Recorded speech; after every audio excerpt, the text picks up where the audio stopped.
Hello there, channel members, friends, and followers from around the world. This is Q8 Pilot, your host for tonight's show. And ladies and gentlemen, today I am quite privileged to be previewing this beta release of iniScene Detroit for Microsoft Flight Simulator. We are at the Delta terminal, and what we're going to be doing today is we're going to be taking a look at this rather detailed airport by iniScene, and we're going to be taking a look also at the interior, the exterior, some of the animations. The scenery actually comes with a lot of options that you can turn on and off depending on your PC, which is a nice feature. So you can actually turn on the interior or turn it off. You can turn on all the animations or turn them off, as well as the people and a lot of other 3D objects, which makes it really a scenery that is suitable for all sorts of PCs. But first, before we actually start prepping our aircraft for our flight today to Minneapolis International Airport, let's go ahead and take a look at this rather beautiful rendition of Detroit for Microsoft Flight Simulator.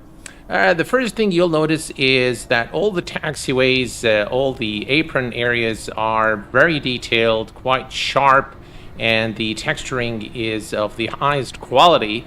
And I can't help but to love the, you can see here, the de-icing stations, as you can see here. Just look at that, how beautiful that is. Again, very nicely done by iniScene. You've got, by the way, all the buildings with the proper signage. This is the main terminal, I would suppose, at Detroit, and all the buildings are actually they have interiors as well. So the interior is modeled on these main buildings. As we'll take a look here, you can see that this again, very nicely detailed interiors as well. Let's come over here again and take a look. Looks like a business lounge. And then if we go to the main terminal on the other side, you can see all the parking areas here with all the cars. And of course, if we go to the main terminal, you can see all the parking lot with all the cars. And here's the main terminal. Excuse me. My voice is acting up today. All right, so this is the main terminal here, the main ticketing area at the airport. As you can see, again, everything is modeled with passengers and the check-in desks with the proper again assignment: JetBlue, American, Southwest, and so on and so forth. Baggage drop, have your ID available. Very, very detailed, and I just love details. I love the details in this airport, and no matter where you look, you will be amazed at the level of detail, including the construction areas, as you can see here on the roads leading to the airport. As you can see here, even the street signs have been modeled correctly. And if you look here, you can see again the entrance there. Looks like this is the parking entrance. You can see again the north terminal, big long-term parking. Everything is really modeled very, very well. You can see here the signage, excellent, just really, really excellent. Very high resolution. Overall, just beautifully modeled airport, Detroit by iniScene. And yeah, I think iniScene keeps getting better and better. And I want to welcome all of you guys to this live stream. Let's see who's with us today. We've got Boeing Corp. Welcome aboard, my friend. Travis Tucker, welcome aboard. And we have also Badger. We have Nils. Hello, Nils. Kenny Myers, welcome aboard. Gulshan Kumar, welcome, my friend. And we have with us, ladies and gentlemen, in the house, Ini Builds. Welcome. Brandon, hello, my friend. Welcome aboard. We have Avashi, Midnight, Maverick 737, SRBP, Zico, welcome aboard, Zico, and welcome, guys. Glad to have you with us in this. Todd, hello, Todd, welcome aboard. Again, very nice detail look at and the you can see the the custom buildings and the clutter here, all the signage and all the markings are done so well in this rendition of Detroit. Again, here you can see the use of PBR materials, so the reflections of the rooftop is very, very nice indeed. And again, beautifully modeled interior here to, again, for increased realism. All the gates are properly labeled, all the desks are properly labeled. You've got your departures screens there. Everything is just so well modeled in this scenery, and it's done with style. I mean, even if you look at the pole here, you can see all the details here. If you look here, look at the details there. Everything is really very well textured, very well modeled to create a beautiful rendition of the airport.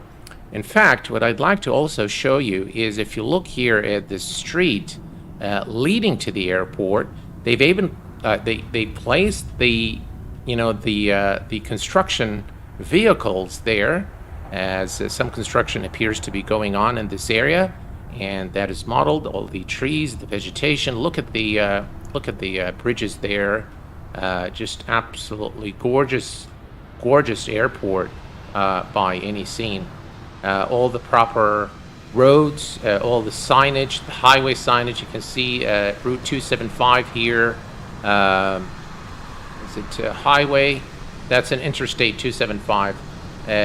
Just look at the details. I mean, it's so detailed that wherever you look, you will be very pleased to see, what iniScene has done here. Look at that. Look at the details there. Osama Mohammed just became a member here at the Q8 Pilot channel. Welcome aboard, my friend. Welcome to the VVIP membership. And Quarty Moose, welcome aboard, my friend. Glad to have you with us. And again, just let me reiterate that I know that probably some of you guys will not have as powerful of a machine to run, the airport with the interiors and all the animations. And iniScene has built in the control panel, you'll be able to turn all the options on and off, depending on how much your system can handle, which is pretty cool. I think this is the first time that we've seen this from iniScene, and I think my voice is really acting up. I'm not feeling very well, but hopefully it will subside, and we'll be able to have some fun today with this really beautiful rendition of Detroit. We are, by the way, running FSLTL, and so for the AI traffic. And what we're going to do now that we've taken a look at this beautiful airport, just look at the gate area here, just so well done.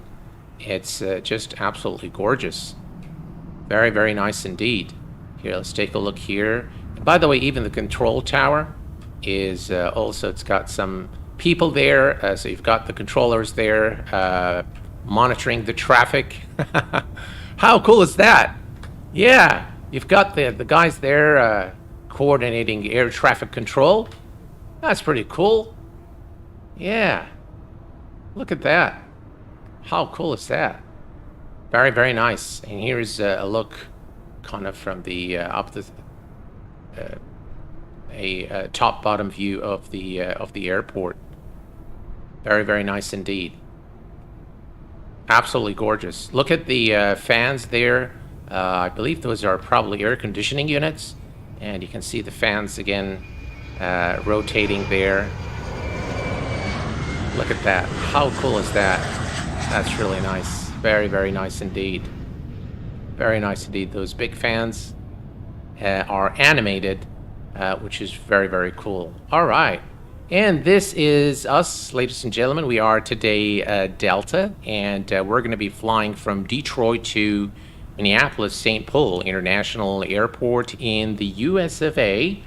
And welcome aboard Aviation with Elliot, and thank you very much for being here and for being a member. And we have also CWAG999 I know you have a 4090 and a 139K, but even with that, what's your FPS like? I was getting about 70 FPS with FSLTL. Without FSLTL, I get up to the 90s. Look at how beautiful this area here is modeled, guys. Again, very, very detailed. This is the restaurant that you'll find there. Very nice indeed. Again, all the brands, all the labels, everything's done so well. You've got here the bar as well. All the waiting areas are modeled. Look at that, beautiful, just absolutely gorgeous. Yeah. Everything is modeled to perfection in this airport, and it's quite easy on the FPS. Look, even the clock is modeled. Look at how detailed this gate area is. And you can see the carpet.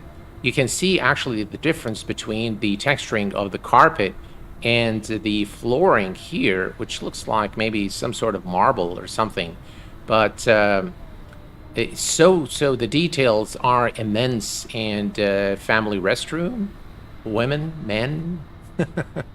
How cool is that? Look at that. Look at those shops there, modeled again. I just absolutely adore this airport. Though the passengers are not animated, it doesn't really bother me that much. I think it's just really nice to have the passengers there because I think it does add to the immersion. You know, it's a lot better than having the airport terminal just completely empty. I think it does add a lot to the overall experience in the sim. I'm doing very well, Aviation Elliot. Thank you very much. Chicago Skyhawk, welcome aboard, my friend. If only we can get already this detailed. Yeah, pretty good FPS. I also should have you. I hope you. Yeah, the FPS is great overall. It's really it's very optimized for performance. Is what I can see because. For example, in the same aircraft, in the 737 PMDG at London Heathrow, without FSLTL, I get about 80, and then if I turn it on, then it goes a little down. So this is definitely very, very well optimized for performance, and we've seen that also in Los Angeles. I think Los Angeles was amazing because it's a very detailed airport, yet very optimized for performance. All right, let's go ahead and should we do request boarding? Yeah, why not? Let's do request boarding. All right, so Delta, obviously. We're going to choose Delta today for our flight. And here is the jetway coming to the aircraft. Look at that. Everything is just so detailed. You can see, again, we are at stand Alpha 71, and it's now the jetway. You can see the wheels there turning nicely and coming to the aircraft. There we go. Beautiful. Beautiful. Just absolutely gorgeous. Look at that. All right. And here is the wing view. Again, you can see the other Delta aircrafts sitting there, and just really the overall ambience and the 3D modeling and the texturing of this airport is done quite well. All right, so here's what we're going to do. We're going to come to the overhead panel, turn on the battery, and ground power is turned on. And we're going to go, let's cancel master caution, and we're going to go to the FS actions. And let's go to the fuel. We're going to bring up our friendly SimToolkit Pro. Say fly now. And we're going to go to the operational flight plan. We'll put this always on top. And let's scroll down to our payload. All right, passengers 174, cargo 9.8. We're interested in the fuel, which is 18.7. So we're going to type in 18.7. All right, that is set. We're going to go back to the payload, and we're going to enter our zero fuel weight today of 132.1. 132.1. All right, that is now set, and we're good. All right, let's go back. And now we can start with the, let's put this away. We're going to bring electrical power to the aircraft, set it up, and then we'll worry about the FMC. All right, so first thing first, we're going to come to the overhead. We're going to turn on our nav, the DIRs to nav mode. And let's see here. We're going to come down here, and we're going to turn on the yaw damper on. It takes a while for the IRSs, and then, yeah. All right. Left after fuel pump is on, and we're going to arm the emergency lights.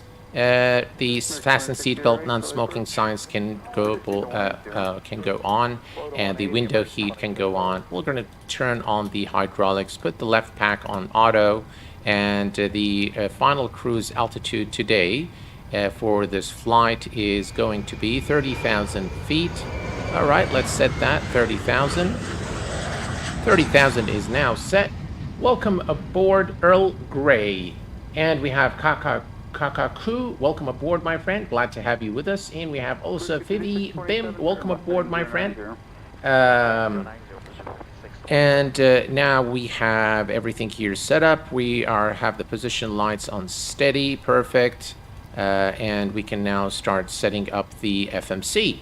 All right, perfect. Let's go ahead and go to the FMC. I'm going to scroll, to zoom in here so that you guys can see what I'm doing. Position in it, we are at Kilo, Delta, Tango, Whiskey. And we're going to go to the next page, grab our GPS position, and stick it here. And now we have full iris alignment. We're going to go to the routes page. The origin airport is Detroit, obviously, and our destination is Kilo Mike Sierra Papa, which is Minneapolis, St. Paul International Airport. We are today Delta 2409, so we're going to say not Charlie, but Delta 2409. Excellent. And now we can go to the departure. We'll bring up our SimToolkit Pro. Again, take a look at our operational flight plan. Quite a simple plan today. If you look here, we're going to be departing runway 21 right through the KLN2 departure, through the SMUV transition. Then we're going to fly direct to Kama. From Kama, we are going to take the Killer 3 into Minneapolis, St. Paul, and perform an ILS approach, runway 12 right. I believe it is currently there. We have icing conditions at our destination, but yeah. Let's see here. We can go to our departure airport. So the departure is going to be the KLN2. So that's KLN2. And 21 right is the departure runway, and the SMUV transition is selected. And then we're going to go to the route. We're going to go to the next page. We're going to fly direct to Kama, so K-A-M-M-A, and we're going to select that here. Then we're going to go to the arrivals, and the arrival is through the Killer 3. Let's see here. Killer 3 for 12 right. So this is the one here, Killer 3 for 12 right. And the ILS 12 right is selected. And let's see if there are any. So the transition here is the Kama transition. And let's see if there is any transition for our star. It looks like there is, let's see here. Greek, this is, no. So looks like there is no transition there. If we go to the next page. All right, so we're going to go to the route, activate, and execute. And we're going to go to the legs now and just make sure there are no discontinuities. It looks like it's vectors to final there. So that's all right. Perfect. We're going to go to the performance initialization, and we're going to select the zero fuel, and the reserves is the alternate plus the final reserves gives you what you need to enter there. So we're going to take a look here. Alternate is 5, 5, and 2 is 7. That's about 7.5.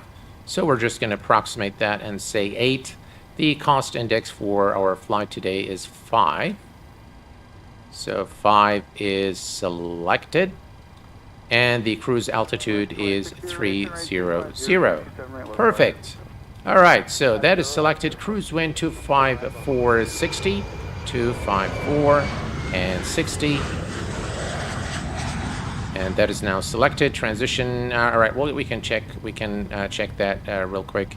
At Charlie Mike Alpha Alpha Charlie, unable to 80 knots. All right, so we can come back here and go. All right, 280. Why it cannot do that? All right, so we're going to change that to 244.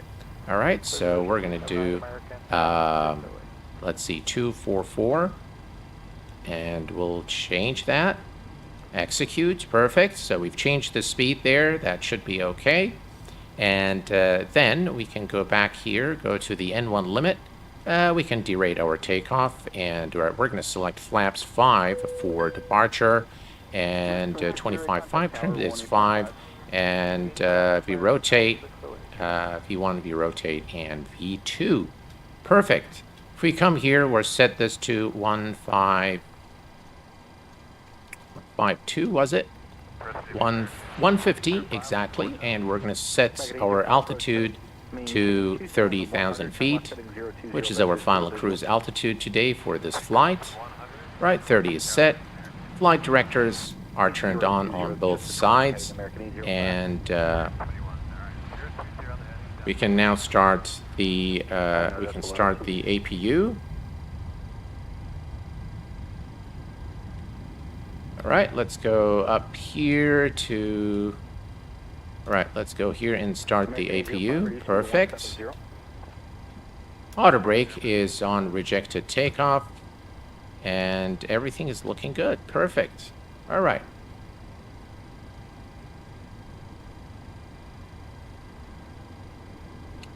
All right, so we're just waiting for the APU now to start, and we'll be on our way. We're going to go ahead and turn on the fuel pumps. In the meantime, we can take another look at this beautiful airport. We can see Spirit Airlines there taxiing down the taxiway.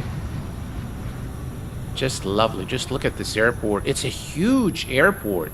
And it just really amazes me that, that iniScene has, has paid attention to every inch of this rather large airport. I've seen a lot of big airports where some areas are not as detailed, or they focus maybe on the main terminal and some of the sceneries that I've seen, and they leave the rest of the areas. But this one is quite detailed all around, including all the roads and the streets leading to the airport, which is pretty cool. You have to really admire the work done by iniScene here. All right, so it looks like the APU is available, so we're going to turn on the APU, and we're going to come here, turn off the engine bleeds, and turn on the APU bleed, and now the air conditioning system is working. It looks like we have completed the boarding as well, so I'm going to go ahead and set this to TARA before we forget. I'm sorry I'm not paying too much attention to the chat, guys, but yeah, let me just take a look here. We have Jamie. Hello, Mr. Q8 pilot. I was wondering, are you planning to do a review of the Flight FX Vision? Yes, sir. Coming very soon on the channel. I might actually do it as a stream. And yeah, I will be showing you all the details of that aircraft and give you, as usual, my very honest opinion on the aircraft. What's the best AI traffic software and good on FPS? Boeing Corp Alpha India Group seems to be a lot easier on frames than FSLTL for some reason, but I like FSLTL simply because it's very easy to set up, and it doesn't really take a lot of time. It's got its own modeling, so you don't have to download all the models for matching and what have you. So yeah, I prefer it, but if you want to talk about FPS, then in terms of FPS, Alpha India Group is a little better. You're most welcome, Jamie. All right, guys, I think we are ready to push back out of our position now, so we're going to go to GSX here. And we are going to prepare for pushback and departure. Right, departure clearance is requested. We take a look here. Here's the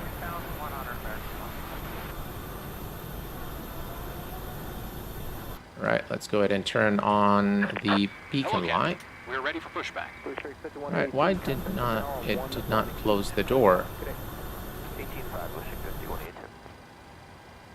All right, well, what we can do is we can come here, go to return, go to the doors, close the door, and let's make sure that all the doors are closed since we're here. All right. Let's go to ground services. We're going to release ground power now and remove the chocks. Let's make sure the parking brake is set. All right, perfect. All right, so all is looking good, and we have the pushback truck in position now, and we're going to start our push. We are going to push to nose to the right, tail to the left. I love those de-icing stations there. You can see them even far in the distance.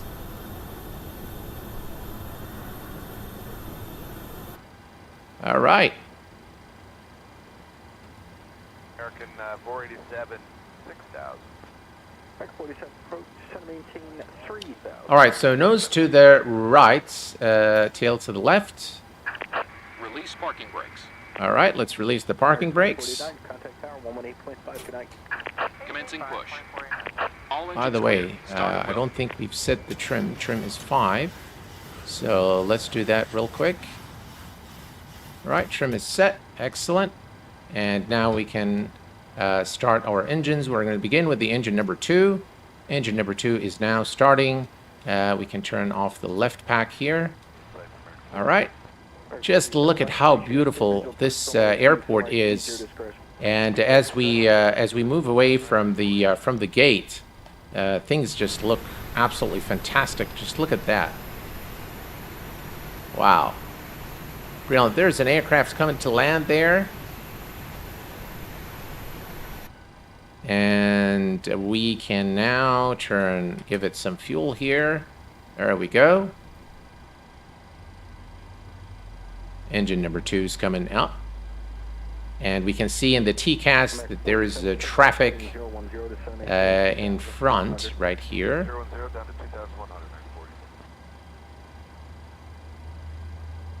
Set parking brakes. All right, let's set the parking brake. All right, parking brake is set. Confirmation for good engine start. All right, we have a good start on engine number 2. Let's go ahead and start engine number 1. Engine number 1 is now spooling, and we can go to GSX and confirm that we have a good engine start. There we go. You can disconnect. Distortion. Hello, my friend. Welcome aboard. Can you fly to Qatar with the PMDG and MSFS immersive realism? I can definitely do that, but I'm not sure what MSFS immersive realism is. Is that an add-on of some sort? I'm so happy you just ordered the 137K system with the 3070 has to replace my... Yeah. Well, congratulations on your purchase. All right, let's go ahead and give it fuel. Unlocking gear. While the gear is being unlocked. Right, perfect.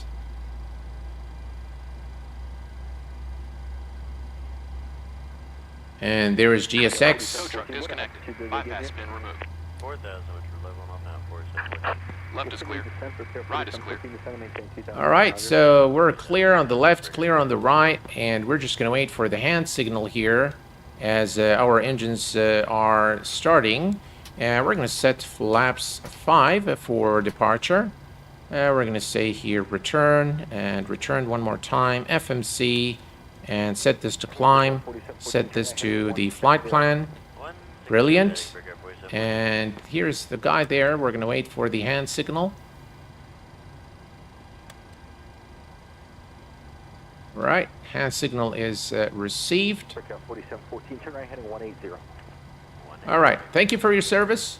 Generators are on. Engine selectors to continuous. And left pack and right pack on auto. Isolation valve on auto. Engine bleeds are coming on. APU bleed is off. The APU is now off as well. Runway turn-off lights and taxi lights are on. And we are ready to go. So we are going to release the parking brakes and head over to the runway. All right, parking brake is released and we are good to go, folks. Perfect.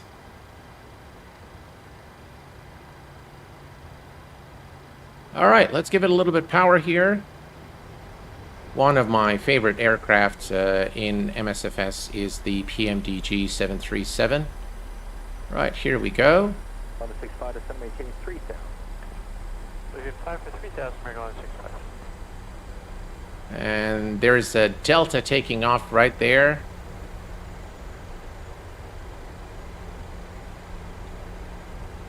Alrighty. Pick up 4714, if you happen to get it, airport 2 o'clock and 7. Pick up 4714, you clear visual approach runway 27 right and 170. We'll take a look at the we'll take a look at the weather conditions at our destination once we are airborne.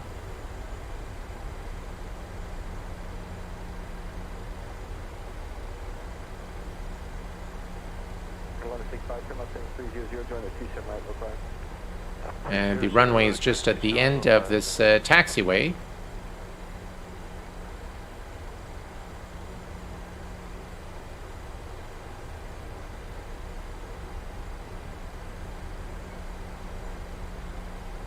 Very nice airport. You can see the lights there. Again, done very well. Just really very, very detailed airport.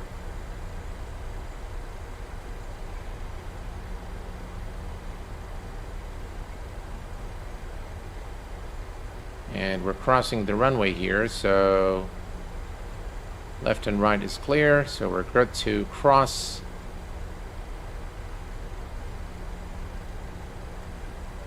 All is looking good. Airport is inside, American 165. Brilliant. Clear visual 27 right, speed our discretion, American 165.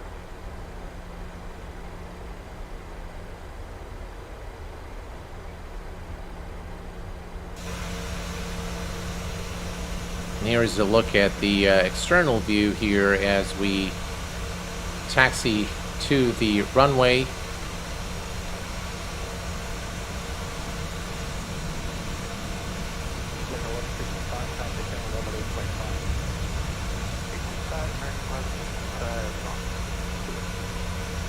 What a beautiful looking airport.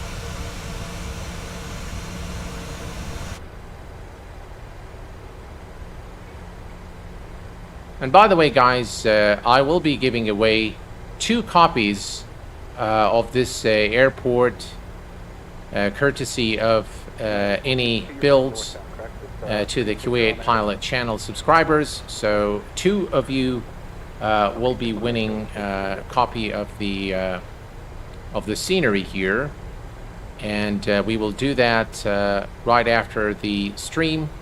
Once we land at our destination, it will be through a trivia.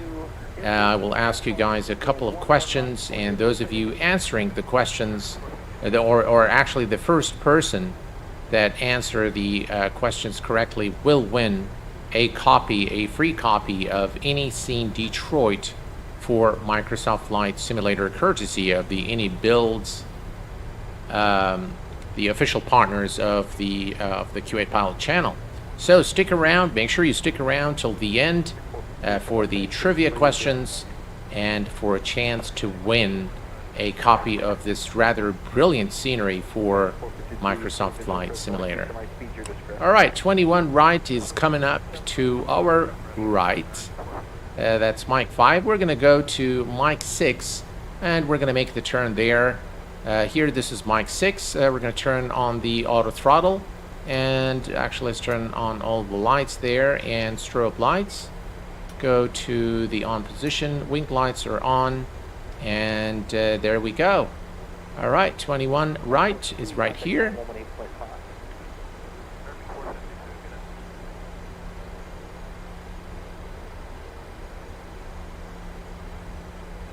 All right.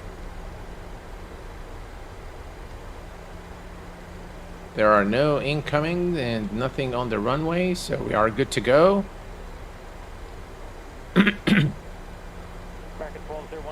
Looks like an immediate right turn after departure. Inside 12-1. Back 12-1, close visual approach from white 27 right. Clear division 27 right. All right, here we go.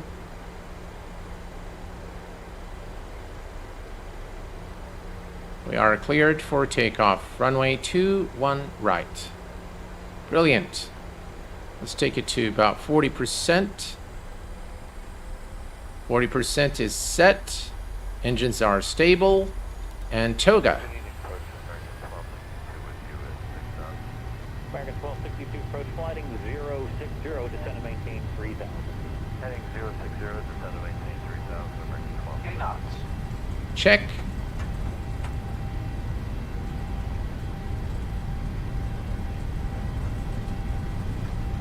American 1201, contact tower 118.5. Rotate.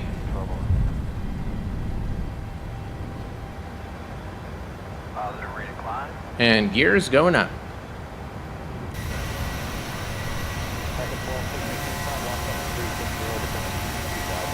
And this is Detroit by iniScene for Microsoft Flight Simulator, ladies and gentlemen.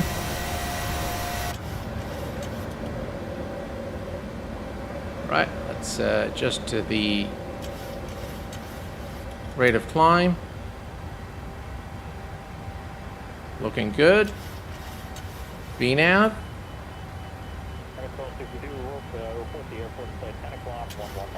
And let's begin our turn.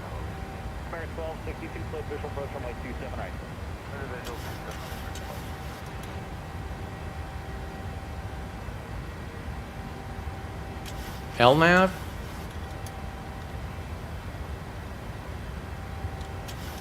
American 1262, contact tower 118.5. 85, that's right.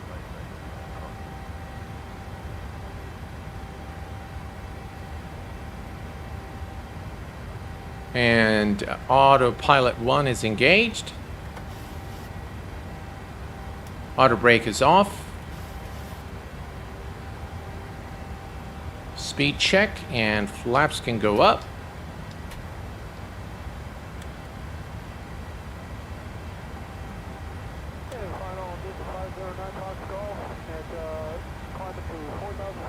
I think the EFB is coming pretty soon.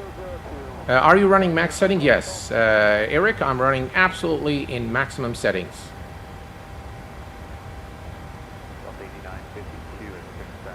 The ATC chatter I'm using is FS chatter. 4000, fly heading 130. 4000, 130, Actually, the CPU temps are very good. They don't exceed 40, 50. Maximum I've seen is about 50 Celsius. So yeah, I've done a video and showing all the temps.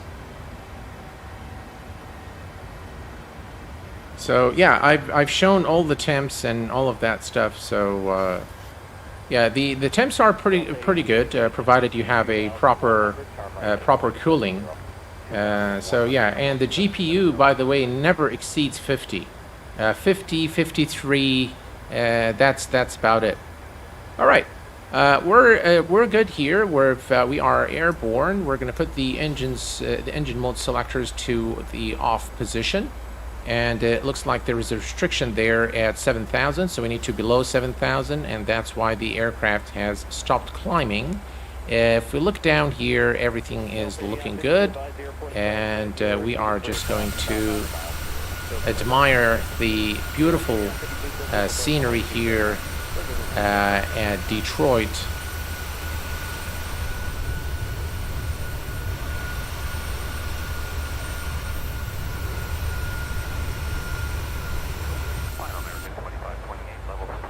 And here is the wing view for you guys. 030, descend and maintain 3000. Heading 030, 3000. gorgeous.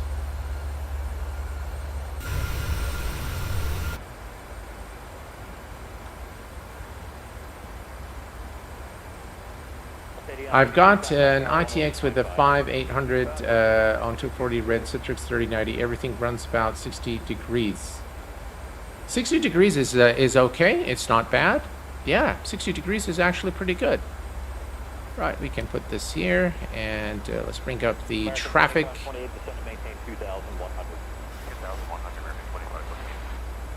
There we go. All right, perfect. So everything is looking good. We are going to continue to a maximum cruise level today of 30,000 feet for our flight, and everything is looking. Ooh, we forgot the probe heat. So the probe heat needs to be turned on during just right before taxi, and yeah, I somehow missed it. Right, everything else looks good. Excellent. Can bring back the yoke.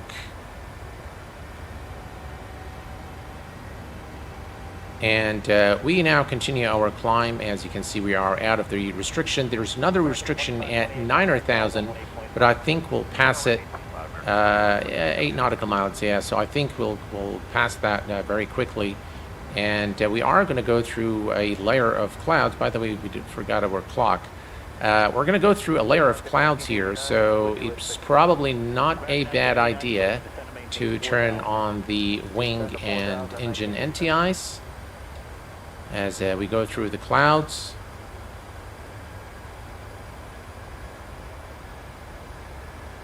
The 13 gens Intel can produce a lot of heat. It can, and for that reason, I think you need sufficient cooling. The maximum temperature of the 139K is 100 Celsius. So up to 100, you're actually safe. And there are conditions where it will probably reach 100. I haven't reached that yet, but I've reached temps like when, for example, when X-Plane 12 is loading. Sometimes in some of the involved sceneries, it reaches about, 75 Celsius, and then it drops back to the 40 range.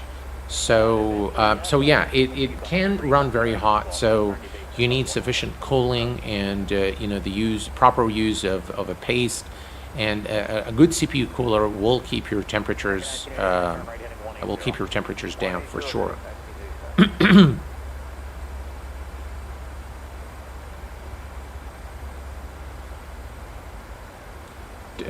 Did you do the giveaway yet? Yeah, Detroit looks very good. No, I haven't done the giveaway yet. We're going to be doing the giveaway as we land into Minneapolis, St. Paul, and once we are there, we're going to do the giveaway, and it's going to be via a trivia that we're going to be doing a couple of questions, and the first correct answer is going to win. So I'm actually still thinking about the questions. Oh yeah, I'm not feeling very well today. I've had a migraine headache all day, but I wanted to make sure that to show you guys this rather beautiful scenery of Detroit by iniScene, and I believe V1 is also doing a stream right now as we speak. All right, so 10,000 feet. Let's go ahead and kill the landing lights. There we go. Landing lights are gone. Runway turn-off lights are gone. Taxi lights and the wing light as well. And we're just going to go ahead and put this on auto, off actually. And we'll put the fasten seatbelt signs on auto. And we are all good. Yeah. Aircraft is accelerating, and we are climbing to 30,000 feet. Everything is in tip-top shape. Perfect. IFR Captain, hello my friend, welcome aboard. I got my 139K, just waiting for my 4090. Well, enjoy your purchase, and I'm very sure that you will thoroughly enjoy the power that this is going to bring to your new setup, and you'll be able to enjoy Microsoft Flight Simulator, with all the frames generated by the GPU. God, this is a brilliant scene as you just come out of the clouds. It looks just fantastic. Now, by the way, guys, X-Plane 12 has updated to RC1, and it is with great regret that I tell you that it's completely broken. I loaded X-Plane 12 with RC1, which is release candidate 1, and I hardly get like 25 to 30 FPS max, which is a real shame. So I don't know what Laminar has done with this update, but they screwed things up royally, unfortunately. And if that continues, of course, I will not be able to fly it, because I'm not going to fly with 30 FPS and stream and get all these jitters and stutters and all that. So very unfortunate, but very true. So yeah. Are the 4090s a lot larger than 30? Yeah, it is huge. I doubt it could fit anything bigger than the STRIX. Yeah, it is very, very big. So Randy, hello my friend, welcome aboard. Glad to have you with us. It is huge in size, without a doubt. So if you have a small case, so if you have a mid-tower, it will more than likely not fit. So you probably need a full case tower for your 4090. It depends on the width of your case. So yeah, it largely depends on how wide your case is, because it is a huge card, just absolutely humongous. All right, we continue our climb, 16,000 to 30,000 feet, and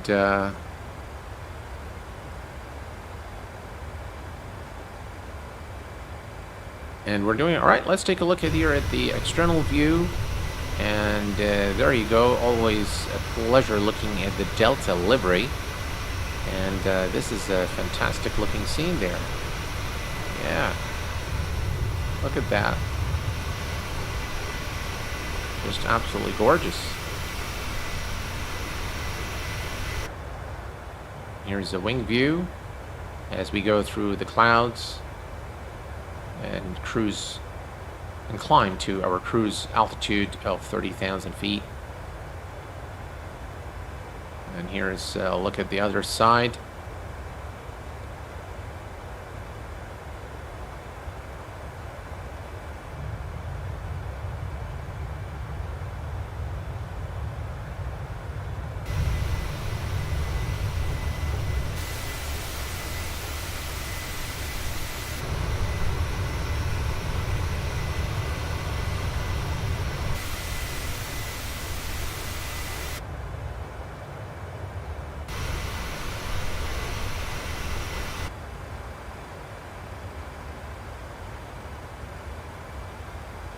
Right, bear reference standard, excellent, and this is the top of climb right there.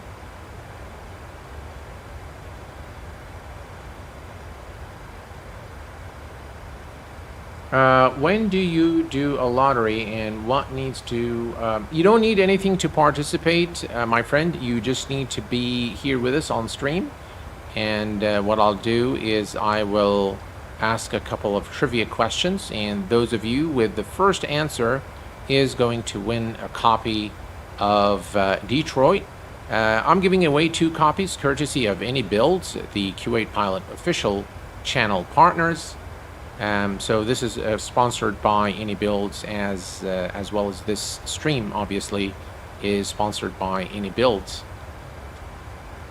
Right, we continue our climb now to, I was actually, I was kind of bummed out because I got the notification from iniBuilds that the scenery is available for, for streaming, right after I scheduled my stream for yesterday, which was on the iniBuilds A310, and it would have been just a much nicer stream, I think, if we were flying the iniBuilds A310. They have a really nice Delta livery, for the A310. But nonetheless, you know, I still like PMDG, so so why not? Yeah, it's an aircraft that I like a lot. In fact, my favorite airliners in Microsoft Flight Simulator is the PMDG, the Phoenix, and the A310 now. Those are my absolute favorites. The runner-up is the BAE 146 by Just Flight. And then for the general aviation aircraft, I do like a lot the Just Flight Piper family of aircraft, and I like also the SimWorks Studios Quest Kodiak, as well as the FlySimware Cessna 414 Chancellor, and I think those are probably among the best GA aircraft for Microsoft Flight Simulator as of today. And of course, a review of the FlightFX Cirrus SF50 is coming very soon on the channel. I've done one flight earlier today from Catalina Island to Van Nuys in California, just to kind of get a feel for the aircraft and all its features.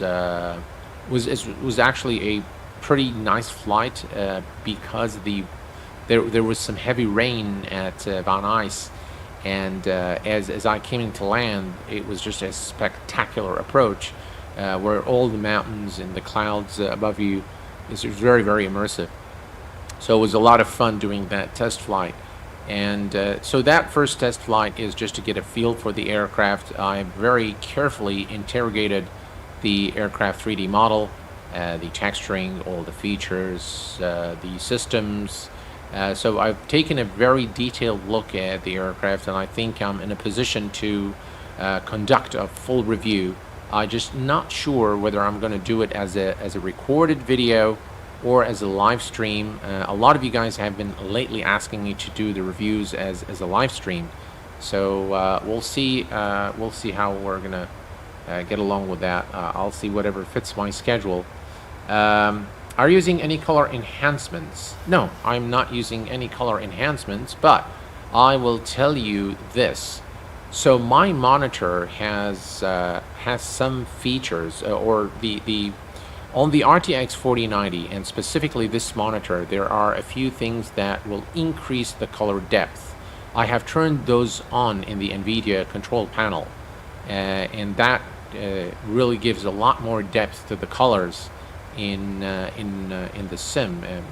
So yeah, I probably should make a tutorial to. It's a trick. It's kind of a trick in the NVIDIA control panel that I think a lot of people probably overlook, where there are two settings where you need to go and set your colors, and there is also an option to increase the color vibrance in the NVIDIA control panel. And I've seen a lot of gamers, especially FPS gamers, first-person shooter games, increase the vibrance to like 70 or 80, and that's a bit too much. But if you actually take the vibrance in the NVIDIA control panel just to about 55 or 60, by default it's at 50.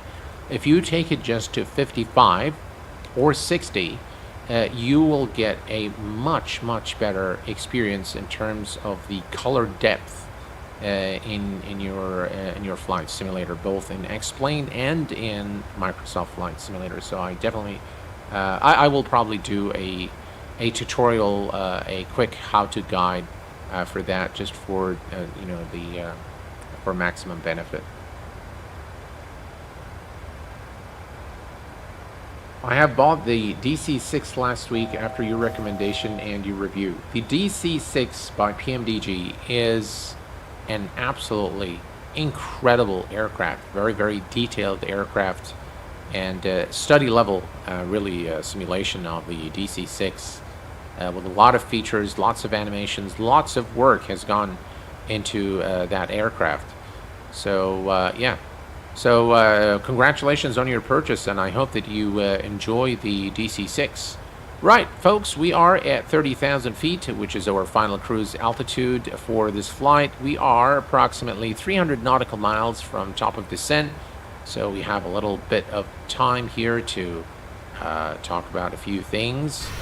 But first, here is a look at the external view from 30,000 feet in this beautiful Delta livery as we progress into Minneapolis St. Paul International Airport. What a lovely looking scene here. And here is a wing view. And another wing view here for you guys. And I'm going to take a very short break, guys, and we'll be with you momentarily. I'm going to set you guys on this view here, and I will be right back.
I am back, guys, and let's see, let's hop into the cockpit here and take a look. Sachin, hello my friend, welcome aboard, glad to have you with us. Casper says the clouds up close in MSFS are too grayish. Are they? I didn't actually notice that. I think they're okay. Looks like some traffic there. All right, so we are at 30,000 feet and everything is looking pretty good.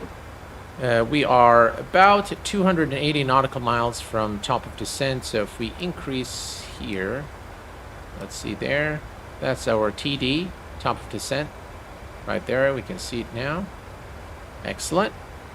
We're, by the way, flying in real time and real weather today.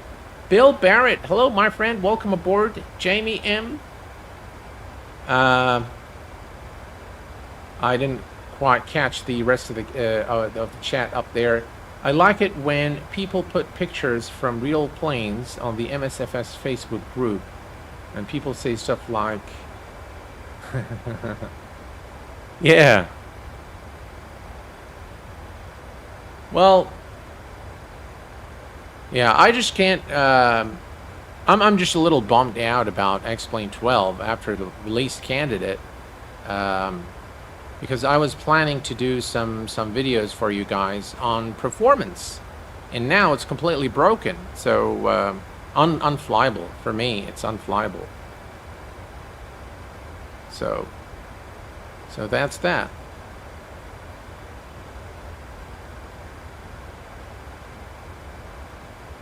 All's looking good now, and let's take a look here. By the way, the cabin in the PMDG is actually very nice. I think we have to go to, yeah, we do that, and then we go to the cabin that way.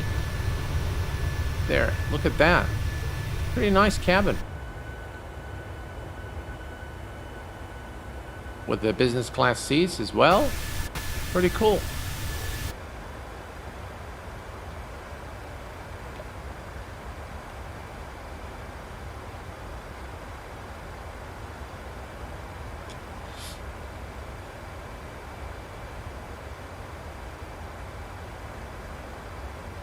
Does the 737NG work on X-Plane 12? Well, the Zibo mod works in X-Plane 12, but unfortunately, a lot of things have broke since beta 14, and the FPS is just dreadful right now after release candidate 1, which I was hoping that actually with release candidate 1 that we will get more FPS. To the contrary, the sim seems to be completely broken, and what I'm going to do after this stream is I'm going to fiddle around with the settings. I've deleted the settings and preference files, and I'll give it a go and see how it works. But unfortunately, yeah, it's totally broken right now. So, yeah.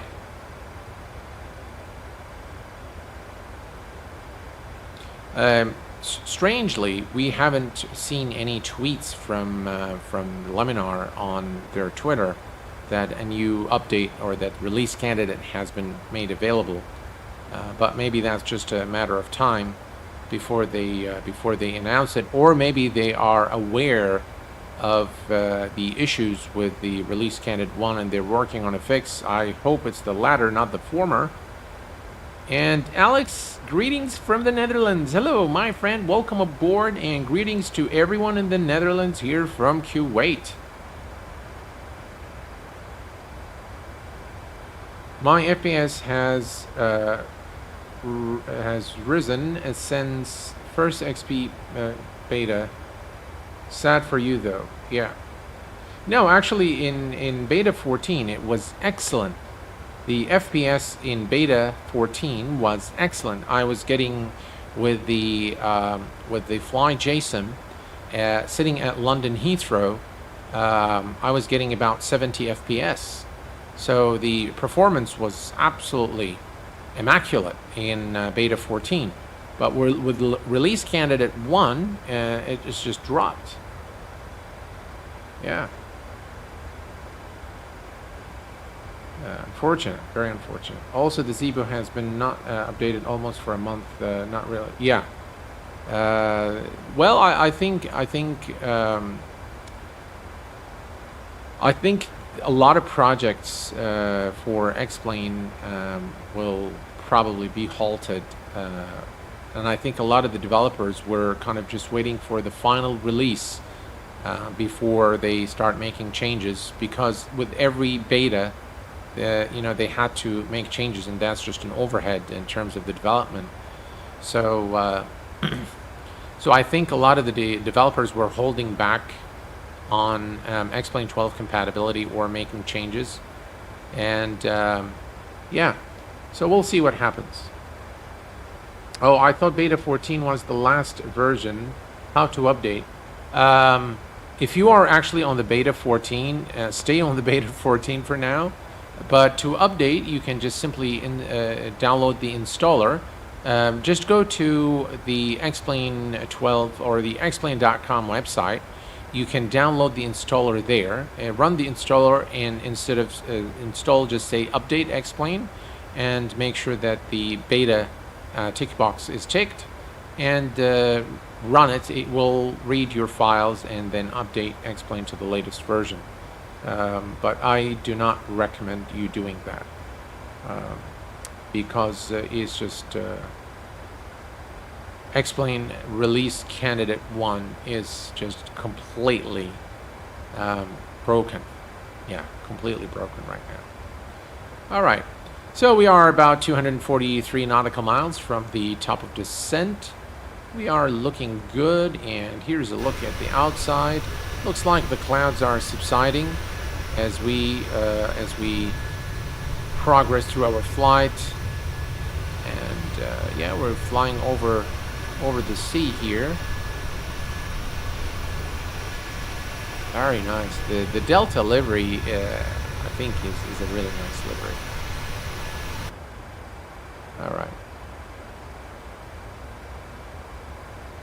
Somehow I think that when we're flying over, see, if you look here, very strange. You know, this is, I don't know why this whole area has no clouds, and then the clouds start there again. So I'm not sure, maybe there aren't enough stations here, or yeah, something like that maybe.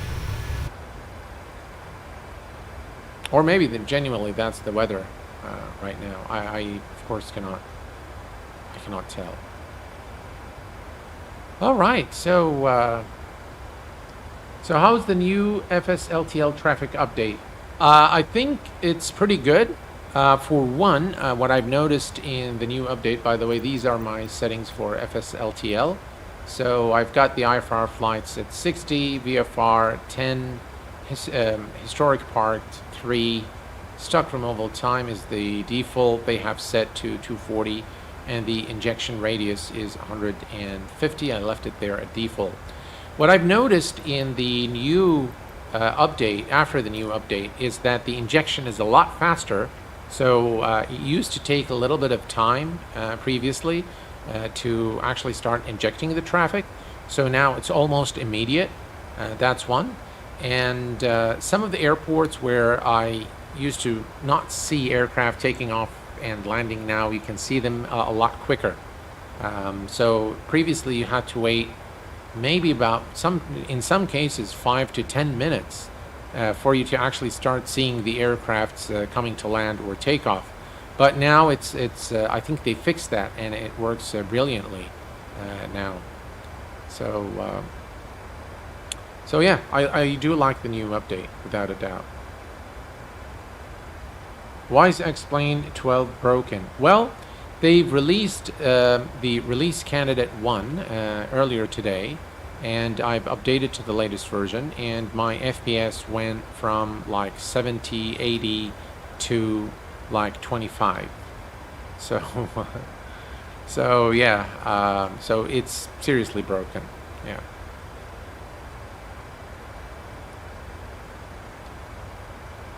Now, of course, you know, I don't normally send any tickets related to performance. I've never have, never will. But I sure do hope that they fix whatever needs fixing. MC Crewfish, welcome aboard, my friend. Glad to have you with us. And we have Alan Biasol. Is it Biasol? Welcome aboard to the Q8 Pilot channel. Thank you for your subscription, sir. Some are reporting that RC1 is okay. Others are saying frames tanked. Yeah, Bill, that's normally the case with laminar releases.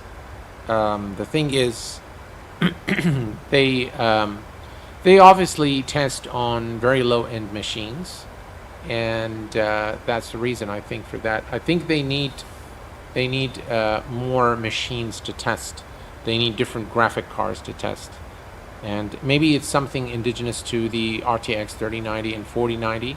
But yeah, it's not good. It's not good at all. Because what it means, if this is going to be, you know, the way forward, it means that I will not be able to use it. I will not be able to stream it or use the sim, which is a shame.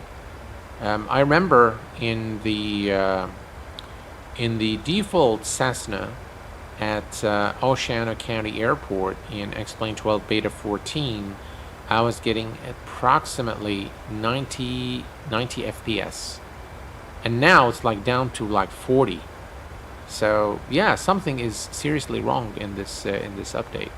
So we'll see.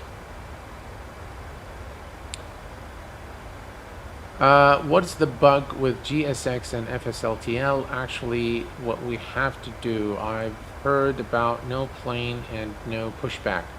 Well, that's very strange, because we just, in this very stream, we were using FSLTL and GSX, and we've had, you know, no issues whatsoever, no incident as we pushed back out of the gate, and yeah, no issues at all with FSLTL and GSX together. Just make sure both are updated to the latest version, and you should be fine. I haven't really seen any bugs. I did notice that there were two updates to FSLTL in quick succession today, so there might have been a bug initially, and it was addressed. But as you've witnessed in this stream, we have no issues there.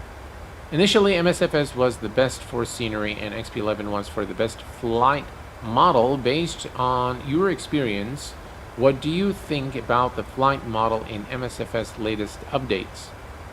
I'll tell you what, Microsoft Flight Simulator is very quickly catching up with X-Plane in terms of the flight model. That said, I still find X-Plane 12 to be a lot more fulfilling in the realism, the feel of the aircraft. Just based on my previous experience flying the Cessna and the Piper 28 in real life, I can tell you that the flight model in Microsoft Flight Simulator and X-Plane for those aircraft is actually very close. So there are very few, very subtle differences between the two sims from a flight model perspective. Now, when it comes to, for example, float planes and seaplanes, I think X-Plane has the upper hand by a large margin, and I think MSFS still needs a lot of work to perfect the flight models for those aircraft. But for the most part, I think the difference in flight model is not something that we as flight simmers can actually speak of. Certainly, I am not a real-world pilot, but someone like, for example, V1 or Flight Deck to Sim are both real-world pilots, and they can vouch for the flight model. And just by listening to Flight Deck to Sim in many of his streams, he actually he says that the Zebo in X-Plane, the flight model of the Zebo 737 is better than the PMDG in MSFS. So, and that is a real-world Boeing pilot. So it is coming from a real-world Boeing pilot. Now, V1, since I think he's gotten his new graphics card, I don't think he's done any X-Plane streams. I think maybe he's done one or two, but I don't think that he's done anything more than 2 streams in the last couple of months or so. And he vouches for the Phoenix. In fact, not just V1, but also A320 sim pilot, who happens to be, again, a real-world Airbus pilot, also vouches for the Phoenix and its flight model. They do point out a few things that are not as per real life, but overall, I think they prefer it, for example, over the TOLUS and the Flight Factor which is the Airbus counterparts in X-Plane. Another Airbus pilot, real world, is Into the Blue Simulations. He's a real world Airbus pilot, and he again vouches for the authenticity of the flight model of the Phoenix in Microsoft Flight Simulator. Not so much on the other aircraft, but specifically on the Phoenix. I think it's very well developed in terms of its flight model. You're most welcome, Osama. Now I have a VVIP member here at the Q8 Pilot channel that shares exactly my name, which is cool. Yeah.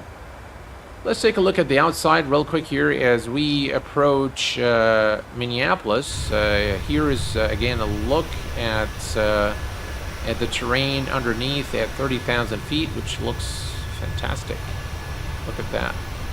Beautiful scene here as we approach our destination.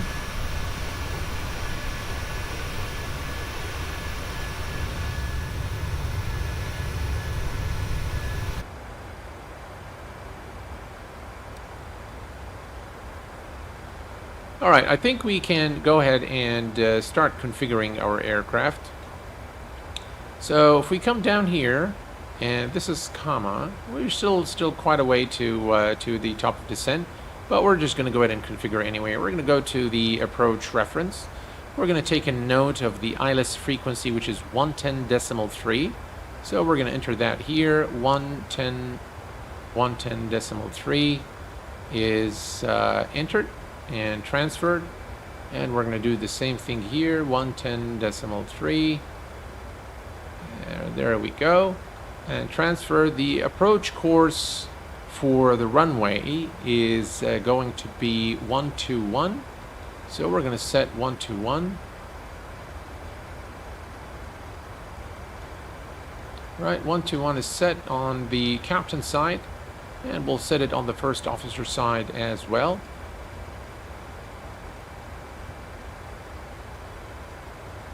Right, 121 is set.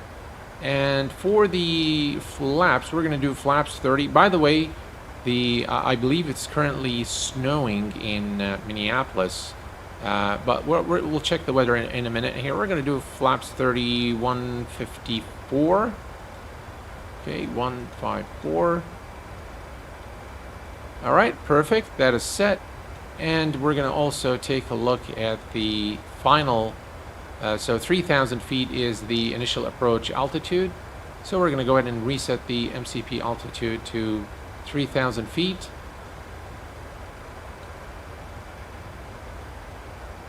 All right, 3,000 is set, and we are all ready for the for top of descent now, which is approximately in 169 nautical miles. All right, so we're almost there. TOLUS A321 is study level and very, very good. Absolutely. Absolutely. MSFS usually is a bit slippery. Is it? Planes float a lot. That is true. That is very true. V1 Sim uses the TOLUS for sim check practice, though as failures, behavior is better simulated than in the Phoenix. Yeah, correct, Bill. But I think if you look at his content, which is excellent, he's pretty much abandoned X-Plane. He doesn't really do much X-Plane anymore. He's focused on Microsoft Flight Simulator and primarily the Phoenix. I love watching his streams. He's very educational and very well-decorated captain.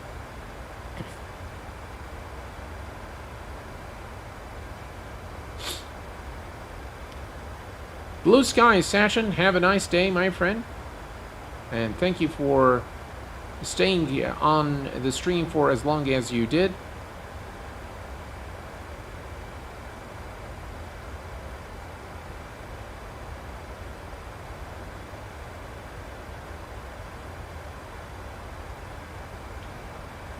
All right.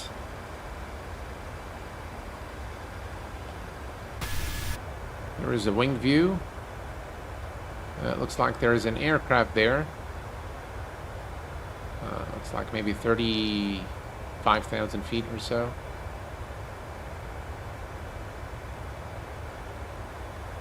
Here's the other side.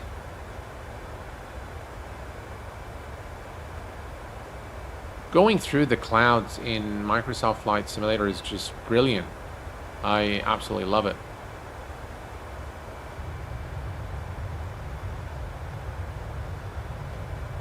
Right, back in the cockpit.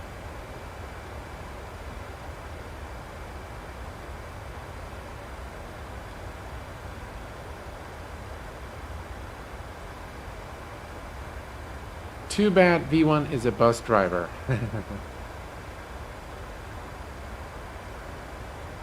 No worry, Phoebe Bim, no worries, my friend. Blue skies to you. Enjoy the rest of your evening. Just 2 more days left of school until the summer holidays. How cool is that?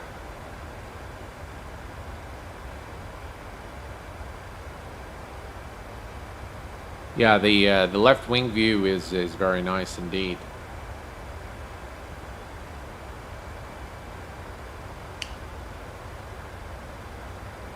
I just here as we go through these clouds, I just love it. I just love it.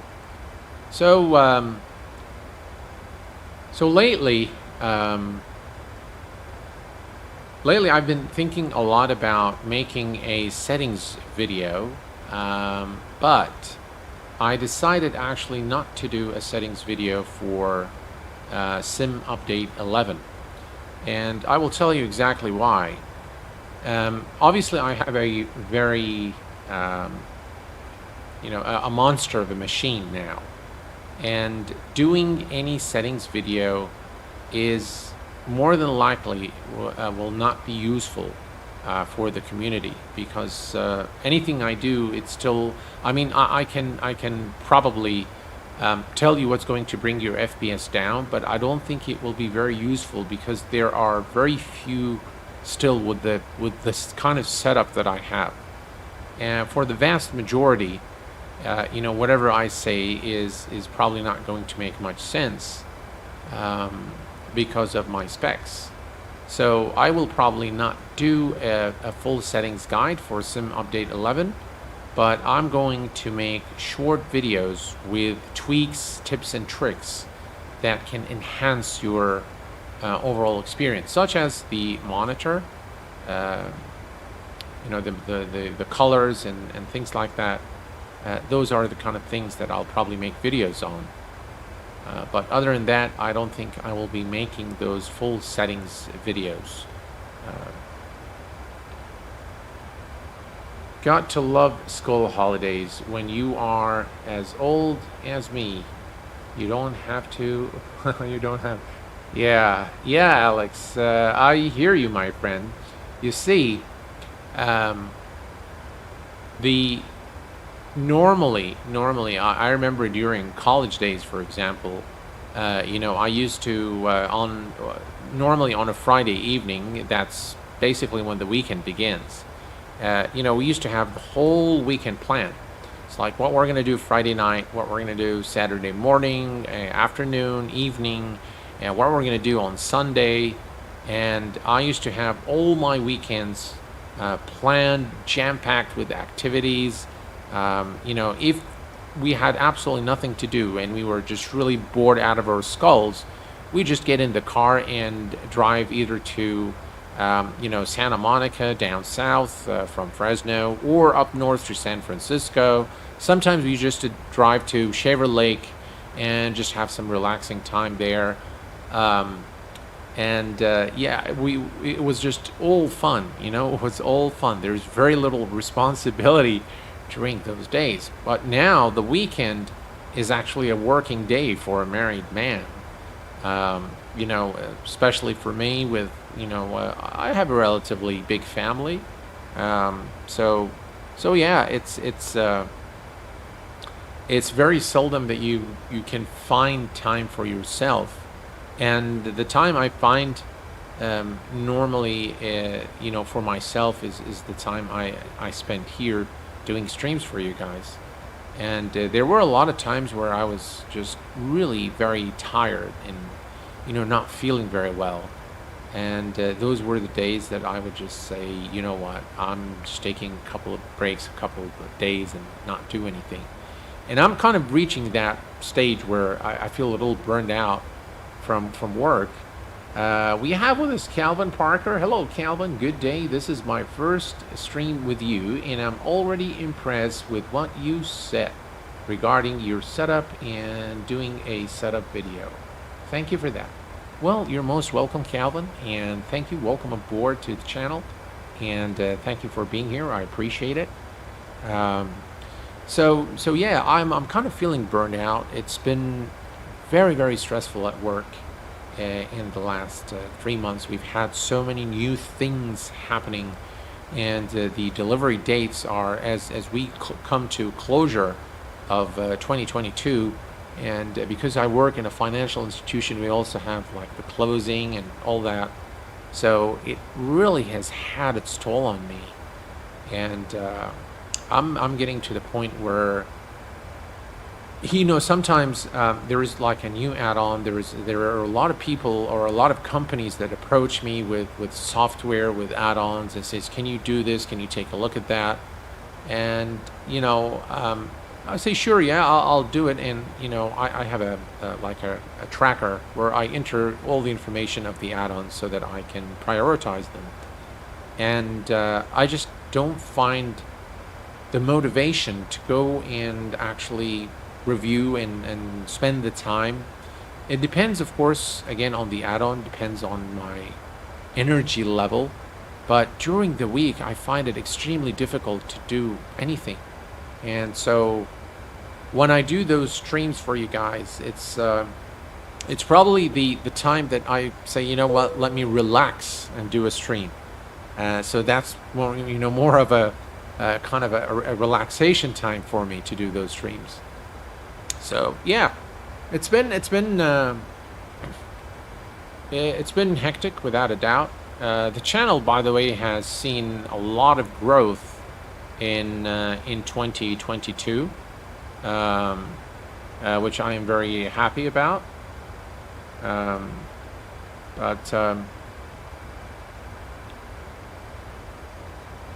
School life equals no money, lots of time. Work life equals more money, no time. Absolutely, Alex.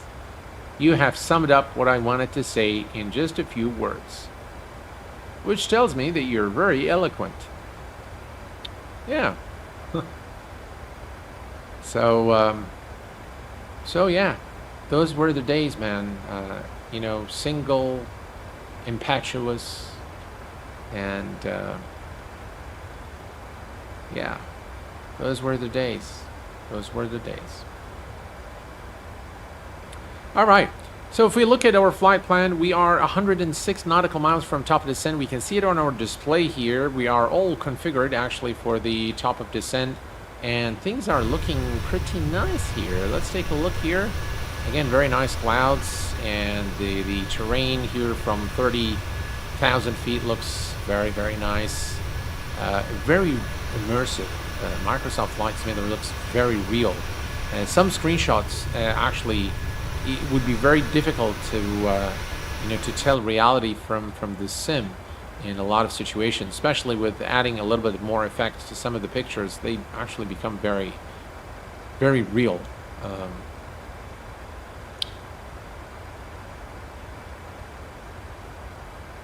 48 years of experience. That's exactly my age, Alex. So I think we share the same age. That's exactly how old I am. Today, I'm 48.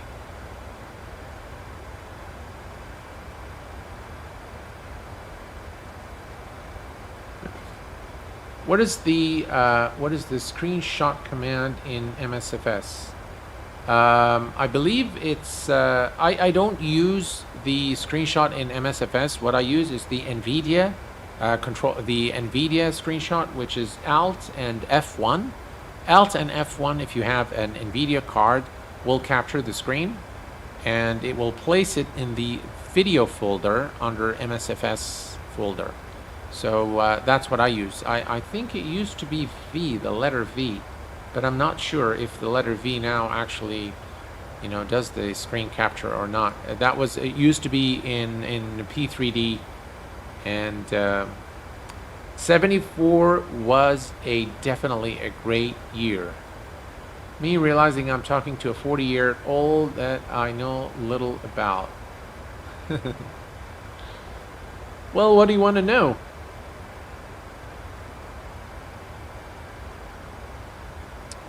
Bill, there is no native screenshot. Oh, really? I didn't know that, Alec. Yeah, I did not know that.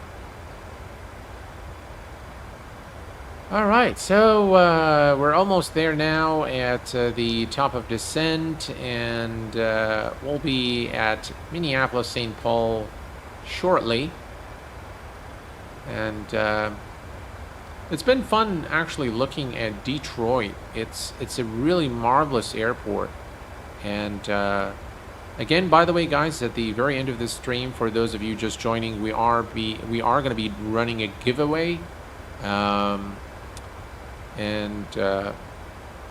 Yeah, two of you guys will be getting a free copy of iniScene Detroit, courtesy of the iniBuilds, the official Q8 Pilot channel partners.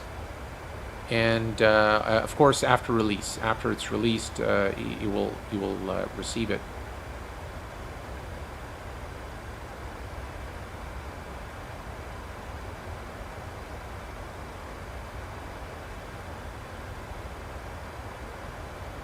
Here's a look again at the outside view.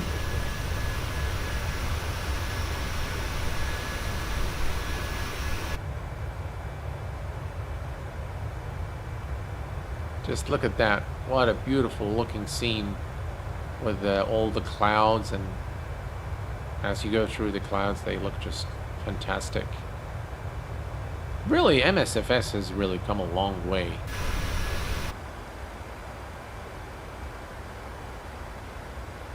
I mean, I remember when it was first released, and it had so many bugs and so many things weren't working. But it's very good to see that the team is very dedicated, and we have seen numerous updates, improvements, features, new features.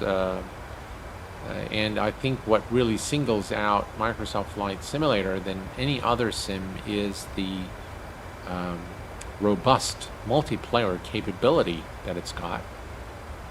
It's just really a brilliant sim.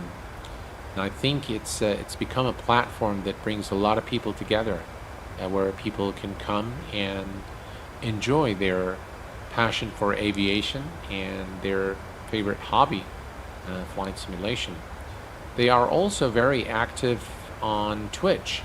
They do have these group flights that they broadcast on Twitch, which is very nice to see. I think they're very active in the community, and that is something really to be commended.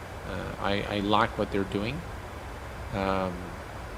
and definitely they know how to. Of course, they are backed up by the brilliant marketing of Microsoft. So Asobo is really doing a lot of the work, but again, they're backed up by Microsoft fully. And yeah, Microsoft is very powerful when it comes to marketing their products. And Microsoft Flight Simulator is one of the top gaming products for Microsoft. So yeah, I believe every version of FS all the way back to 1985 when it was wireframe. Yeah, Travis, absolutely.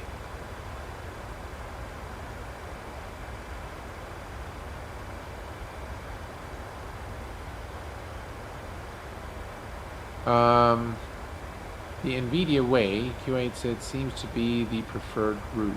Yeah, I would suggest that. Yeah. window snipping tool is okay, Johan. The only, and welcome aboard, by the way, my friend. The only thing with the snipping tool is that you have to bring it up. So if I wanted to take a screenshot now of this, for example, let's do this. Let me just show you guys here. So what you'll see is you will see a little message here. So I'm going to use Alt and F1, and you can see here it says screenshot has been saved to gallery, right? So very non-invasive. So you just get, and by the way, you can turn off these notifications, but I leave it on because I do want to know that it has been successful. So that's what you get when you hit Alt and F1. Now, when I'm recording, I use Alt and F9. Those are the default key assignments, and I highly recommend, guys, if you want to record any of your flying sessions, or you want to make videos, or you want to start creating content on YouTube for flight simulation, I highly recommend that you use either OBS Studio, so the free version, not the Streamlabs OBS, but the OBS Studio for recording, or even better is the Shadow Play by NVIDIA. Both are free. OBS has a lot more options, of course, and gives you a better control over your recording. But the Shadow Play, the thing I love about NVIDIA Shadow Play is that it does not tax your GPU whatsoever. And I have been using NVIDIA Shadow Play ever since I started doing content on YouTube back in 2015, and it has never failed me. It just works, and it's got some nice features where you can separate your tracks. For example, my voice goes on a separate track than the sim, and that way you can actually manipulate the volume. You can adjust the volume so that the sim does not overpower you. So I definitely recommend NVIDIA Shadow Play for recording, and for screenshots, whether you're using X-Plane, whether you're using anything, actually even your desktop, just use Alt and F1. This works for any NVIDIA graphics card.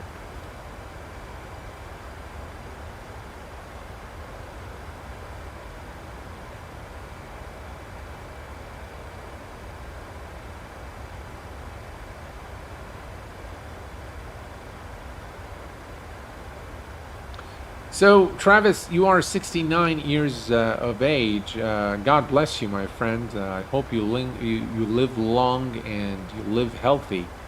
And I will be there, I'm sure, in due course. We're all going to be there someday. But, yeah, I wish you a very healthy life and a long life, my friend. God bless you. All right, if you look at far in the distance here, you will see that the terrain starts changing right about there as we approach Minneapolis, and that is, ladies and gentlemen, snow. So it's going to be snow. Now let's go ahead and bring up our friendly Sim Toolkit Pro, and I'm gonna go to the weather. For some reason, I don't know why it doesn't connect to Microsoft Flight Simulator. I need to figure that out. All right, so let's go to the weather here. Flight Simulator. All right, that's better. All right, so if we go to the weather information at Minneapolis, 21.7 knot wind. So that is not a biggie, but yeah, it's a little bit rough. 10 nautical miles visibility, few at 14,000 feet, broken at 19, overcast 25, temperature's 4. Oof, look at that. Temperature is 4 Celsius. It's pretty cold there. So yeah, it's going to be snowing in Minneapolis. Hopefully we'll be able to see the runway, yeah, as soon as we clear this area of clouds, I think you'll be able to clearly see. You can start seeing the patches of snowy textures here but you'll see it more clearly as we pass those clouds. And one of the things that are strange or maybe not very realistic is the abrupt change in the terrain textures in Microsoft Flight Simulator, where you'll see green on one side and immediately there's like a very defined line, and then you see like old snowy textures or ice textures. So it's kind of strange, but yeah. So this is top of descent, which is in 34 nautical miles. We have the altitude set to 3,000 feet, which is the initial approach altitude. And good evening, Q8 and crew. Nice to see you back in the 73 cap. Hello, my friend. Welcome, A-Boss. Glad to have you with us. And yeah, we will begin our descent in just 30 nautical miles from now. And you'll start seeing the snowy textures right ahead of us now. We've been flying for about an hour, but we were late in starting our clock. So the entire flight time, or the air time for this flight, should be 1 hour and 20 minutes. Something like that. So we are right on time now. We can maybe add 10 minutes to before our departure, so we are probably been flying for 1 hour and 10 minutes now. Yeah, just about.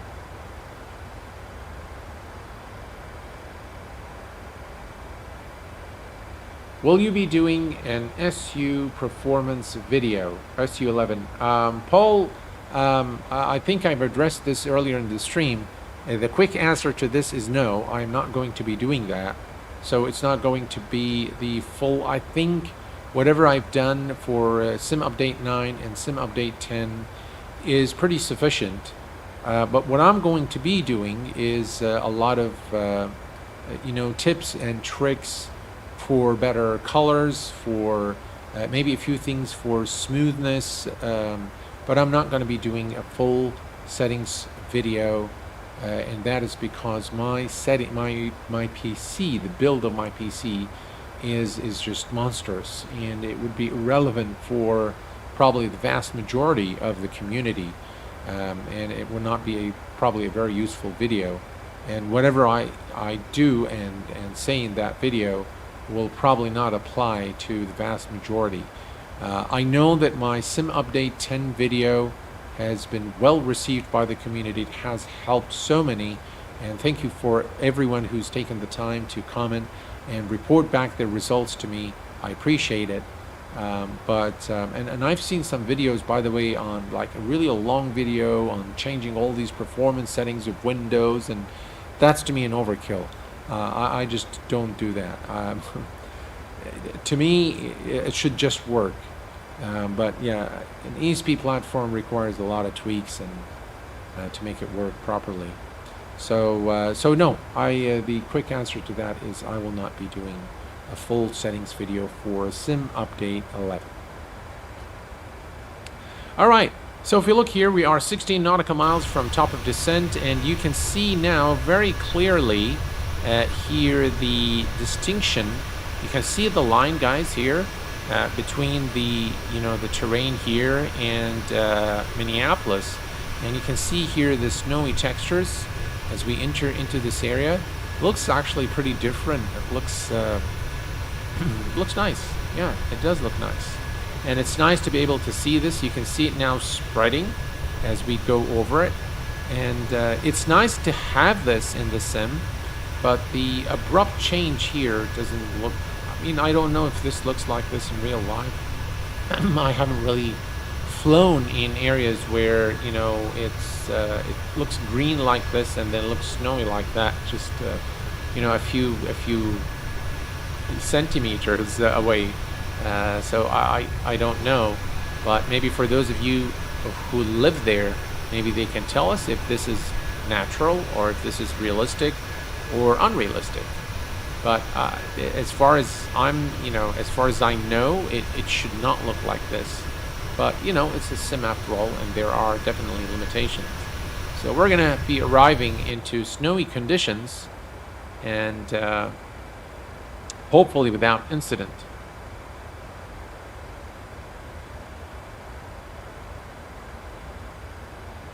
Thanks, Distortion. A bit on off, but that's okay. All right. Okay, good. Excellent. So it looks like they did nail this as well, the guys at Sobo and Microsoft. And we are going to begin our descent in about 5 nautical miles, folks, inbound to Minneapolis St. Paul International Airport.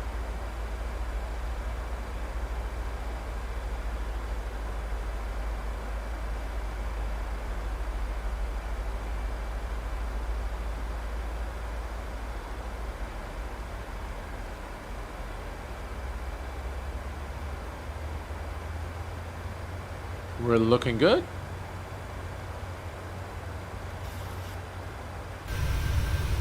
Here's a better look now at the snowy textures.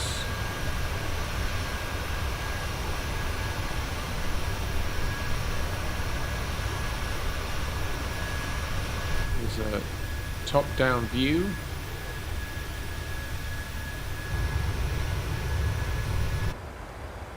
All right, and here we go. That's top of descent, and we have just begun the descent now towards our destination.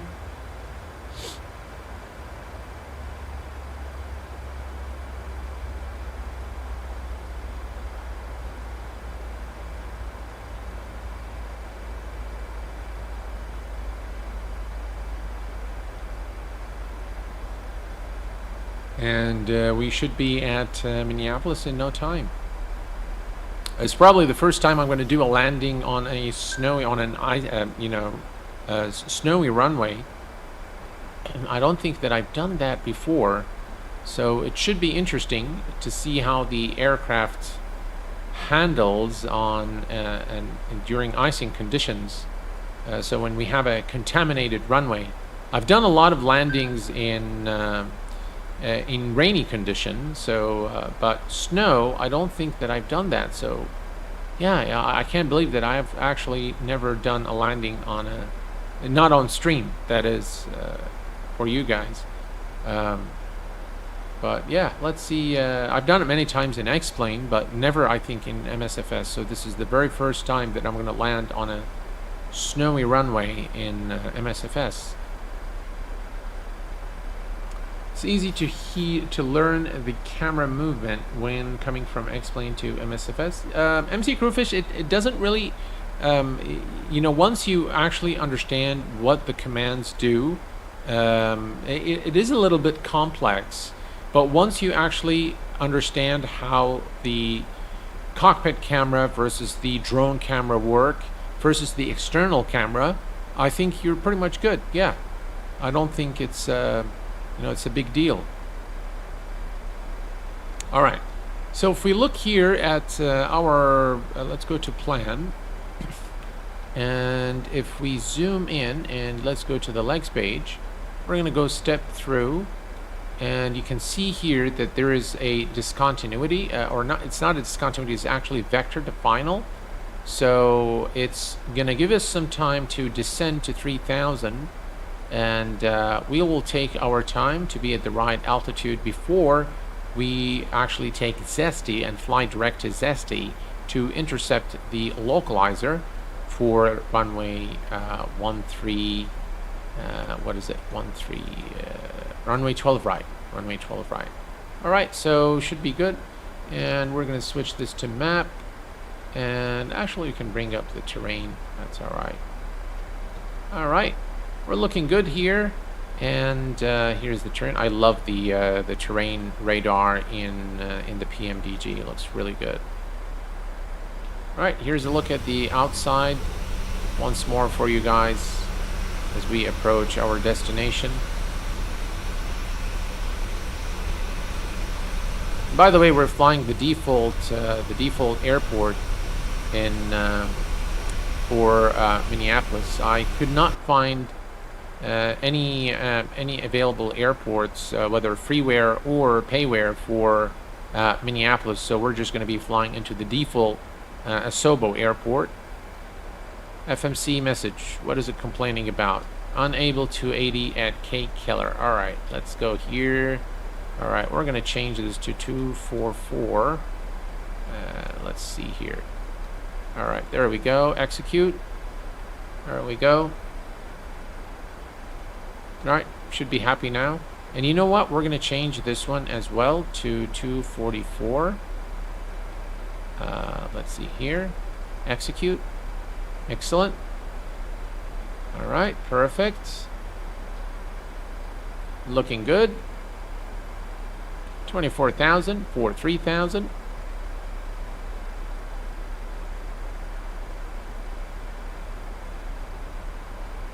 Dewar Khan, hello my friend, welcome aboard. How many frames are you getting on your settings? Right now, I don't know. We can do Alt and R. Oops, we're not getting any frames today. I'm not sure why. But my hunch is we're getting about 90. That's the average frames that I get while up in the sky. So I get between 90 to 110 normally with the PMDG when up in the air. And then on the ground I get between 80 and 90 depending on the scenery. At Detroit today, based on my testing, without FSLTL I get about 90 frames. With FSLTL I get somewhere in these between 70 and 80 depending on how many flights are actually running at that time. But yeah, overall it's pretty good. Which flight controls are you using to fly joystick? Yeah, I'm flying the Honeycomb today, flight yoke.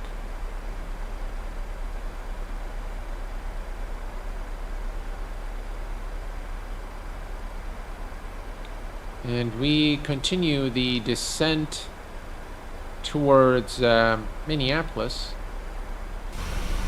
Just look at that. Yeah. A cold winter here at Minneapolis. You can see the snow. Is it? I don't know if anyone is from Minneapolis, but it would be interesting to know if it's actually all the grounds are snowy like that. Can you please check for me if the second RT is already implemented? I believe it is. We can go here and go to RTE. Let's see here. Is it not there?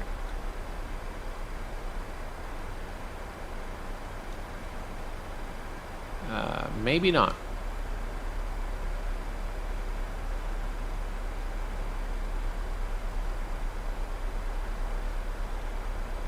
Yeah, I don't think it's there.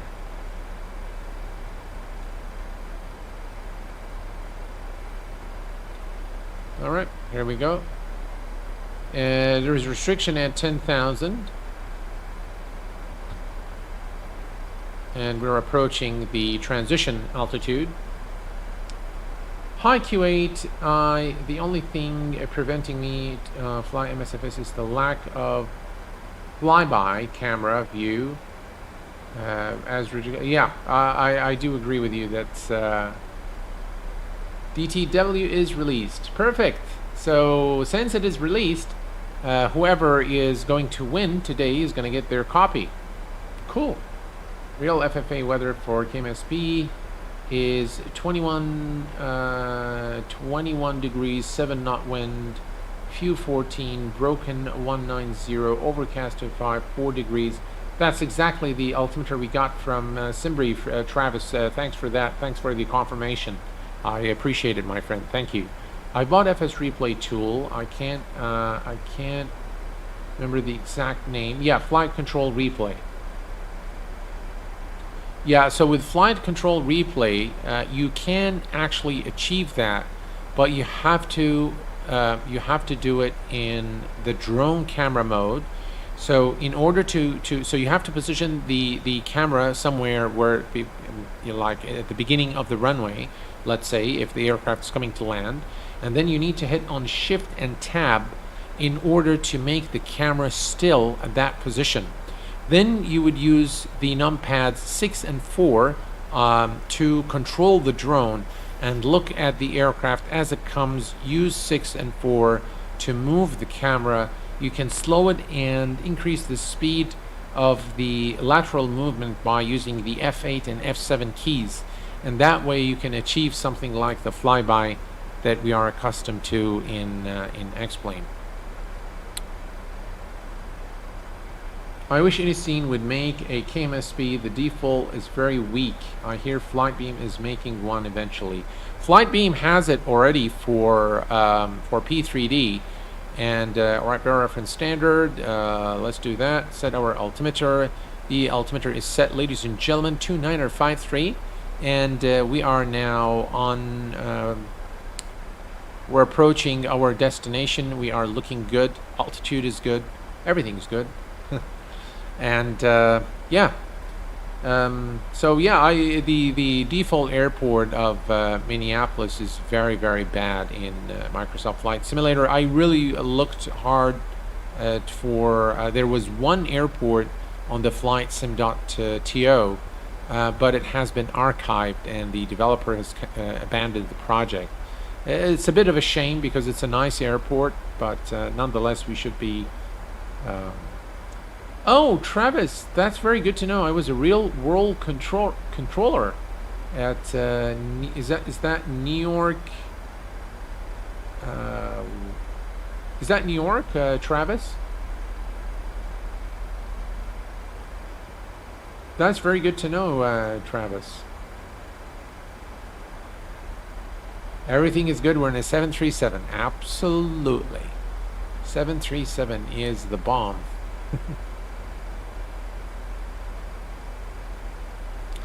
You can see the aircraft is retarding the throttles now, and there's 12 right there. Looking good. Here's the wing view. Look at that, guys. Just absolutely gorgeous. Welcome to snowy, icy Minneapolis. That's a nice wing view there. All right, 15,000 for 3,000. We're looking good.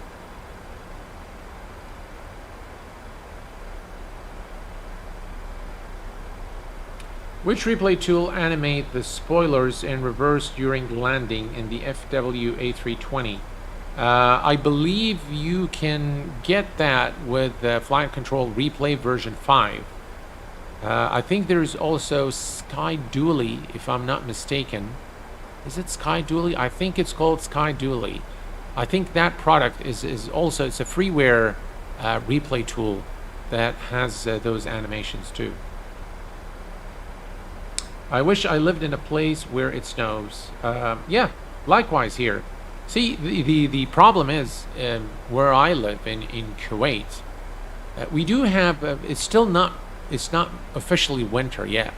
I mean, we still go out with short sleeve and shorts because the weather during it's quite pleasant. It has been pleasant the last couple of days, but normally we have very cold winters starting January and February. Those are the 2 months where the weather is kind of cold, not very cold, but kind of cold. But for the most part, the weather in Kuwait is very hot, especially in July and August, where the temperature reaches, in the upper 50s. So it's very normal that we get 55 Celsius. That's very normal. Do you live for work in Kuwait? I'm a Kuwaiti national, Distortion. So I was born, raised, and educated for the most part in Kuwait, with the exception, of course, of my college years, where I've spent in the USA, and I was there for about 10 years in the US.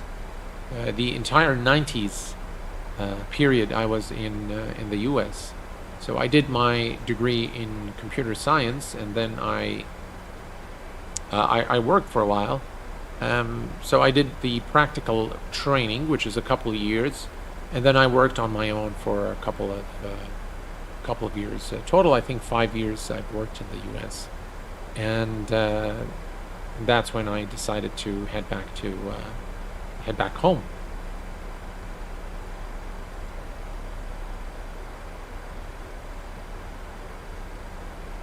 Skyworker, hello my friend, welcome aboard. Glad to have you with us. Retired here, ZLA and ZQA, is it, or ZOA? Welcome my friend, glad to have you with us.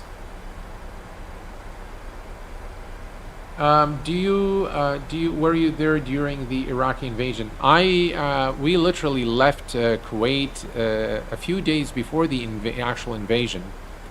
So we left on the 28th of July on summer vacation to the UK, and just 4 days later, you know, everything has, we've heard of on the news that Iraq has invaded Kuwait, and it was a terrible time for all of us. I was 15 years of age at the time when the invasion took place, and yeah, those were very tough times.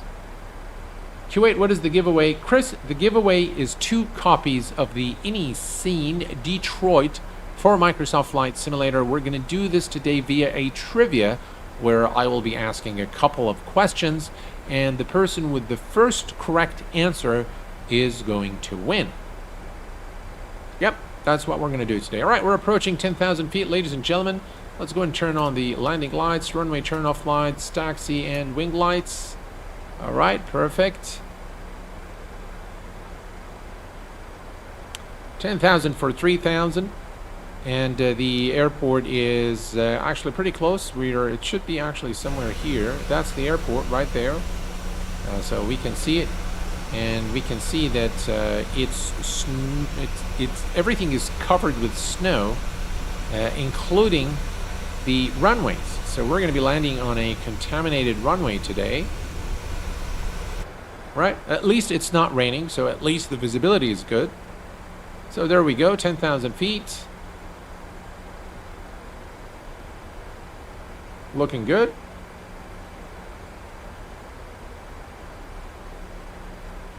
It was definitely a terrible time. Definitely, it was a terrible time, distortion. Yeah. Yeah.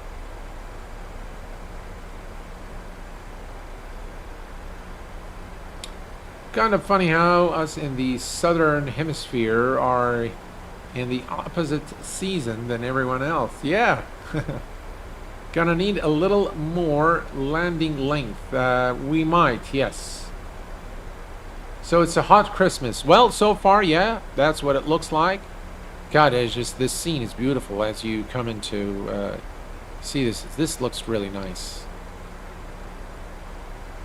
9,000 for 3,000, 6 more thousand feet to clear. This is the decel point, so we can actually put this on 20 nautical miles so we can see better. Actually, let's go to 10. There we go. Now you guys can see it better. This is the decel mark here, and yeah, we're looking good. We can turn off the terrain radar now.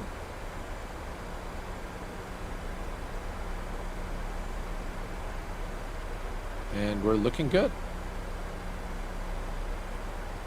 Right on the, so in terms of the altitude, 8,000 restriction here. So we're right on the dot.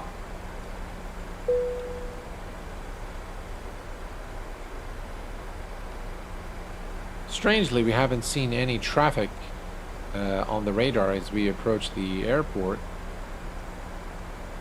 Looks like a little bit of turbulence here as we descend.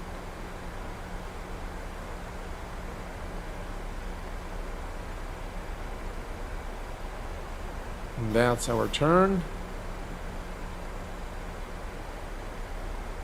And the airport is right behind us now. We're going to allow the aircraft to descend a little further. If we add this here, so we're going to pass, I believe it's Dole. Once we pass Dole, we can fly direct to Zesty to intercept the localizer. And here is a look at the outside. It looks pretty snowy, pretty grayish. But that looks like there is an aircraft just landed there. I spotted one. Ooh, what's that? Connection lost. That's too bad. Especially when it does this at the very end. Hopefully we'll recover before we land.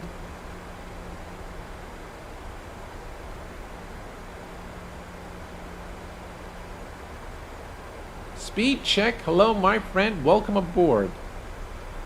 Glad to have you with us. Right in time for our landing. Online services are arranged. Check your internet connection. Oops. Online service will be disabled until connection is restored. Really? Successfully connected. Woohoo! Yep. That's what happens with Microsoft Flight Simulator. Connection to online service has been restored. Brilliant. Imagine you get a message like that while you're flying in real life. Yeah. All right. So we are going to continue our descent. What I am going to do, folks, I am going to go vertical speed, and I'm going to increase our rate of descent to 1,000. And what I will do is, let me check here real quick, 6, 3, and 6. All right. So I'm going to start slowing the aircraft down to 200 knots, I think is good. So we're going to do that. And we increase the rate of descent as well to about 1,000 feet, which is okay. The final approach speed is 154 knots today. And yeah, I'm going to go ahead and extend the speed brakes so it can help us reduce our speed a little faster. There we go. I think visibility is okay. Alright, in the meantime, we're going to set the auto brake to number 2.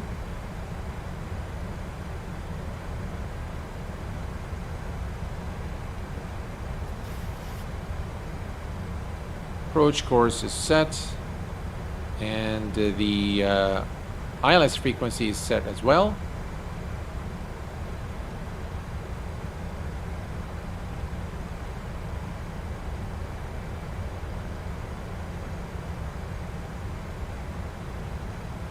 We're looking okay. Right, 4,000. All right. So now we have cleared the, what we're going to do now is, this is the vector. So at this point in real life, we'd expect ATC to vector us in onto the airport. So for the runway, beg your pardon. So what we're going to do is just, we're going to select ZST, put it here. Now you can see that it's going to give us this turn here, and this is our new decel point. So we're going to say execute, and now the aircraft will begin turning, as you can see here, towards the runway. And once we are at Zesty, you know, we can turn on the approach. Look at the shadows there on the cockpit. Just looks absolutely brilliant. All right, I think we can disarm the speed brakes. Let's arm the speed brakes. This is set to 2, and speed check flaps 1. Let's reduce our speed, flaps 1.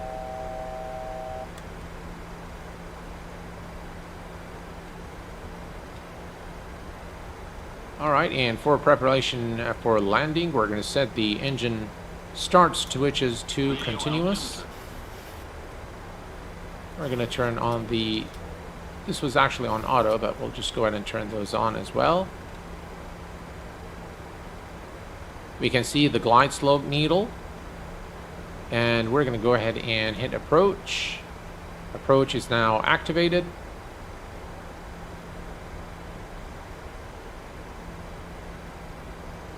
And it should put us right on the runway. Looking good. And we're going to reduce our speed to 173 knots.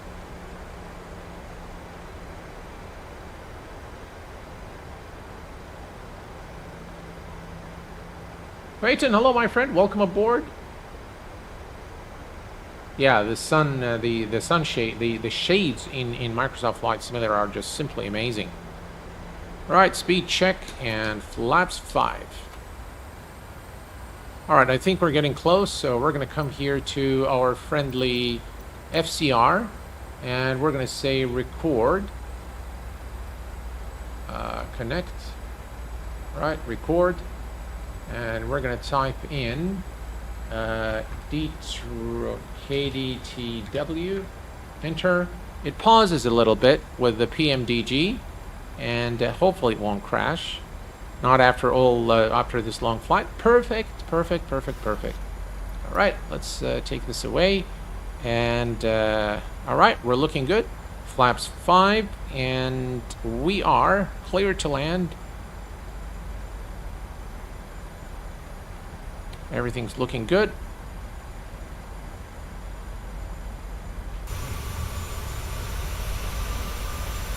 Look at that. No one in the streets? Ah, a few cars on the streets. All right.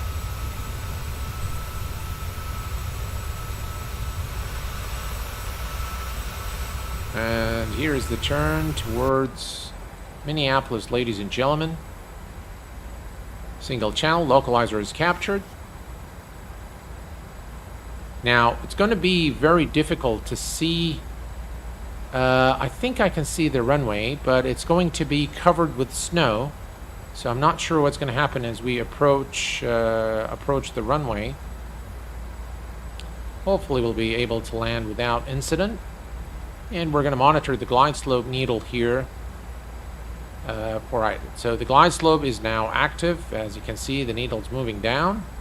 And as it reaches here 1 dot above the center line, we'll lower the landing gear and go to flaps 15.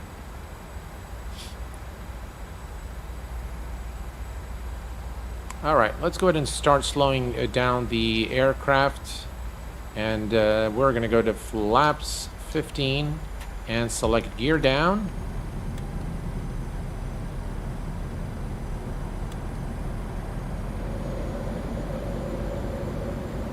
Perfect. And now we're going to go to 154, which is our final speed. I think, yeah. Alright, I can see the runway now clearly. Perfect. Speed check, flaps 25.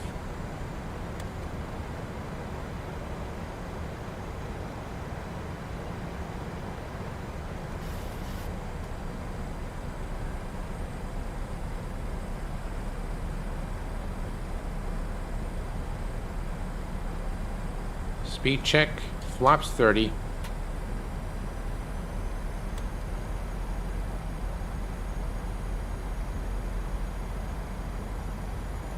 Right, we'll disconnect the autopilot at 1,000 feet.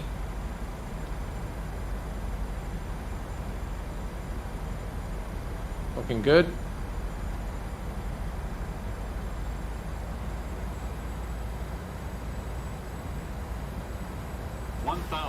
All right, and autopilot disengaged. My aircraft. Let's go ahead and turn off the auto throttle as well. All right, and my aircraft.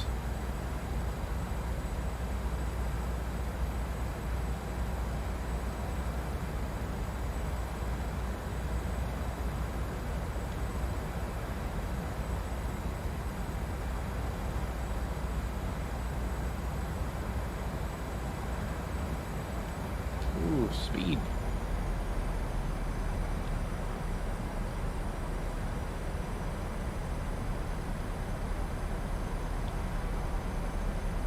Definitely lots of wind.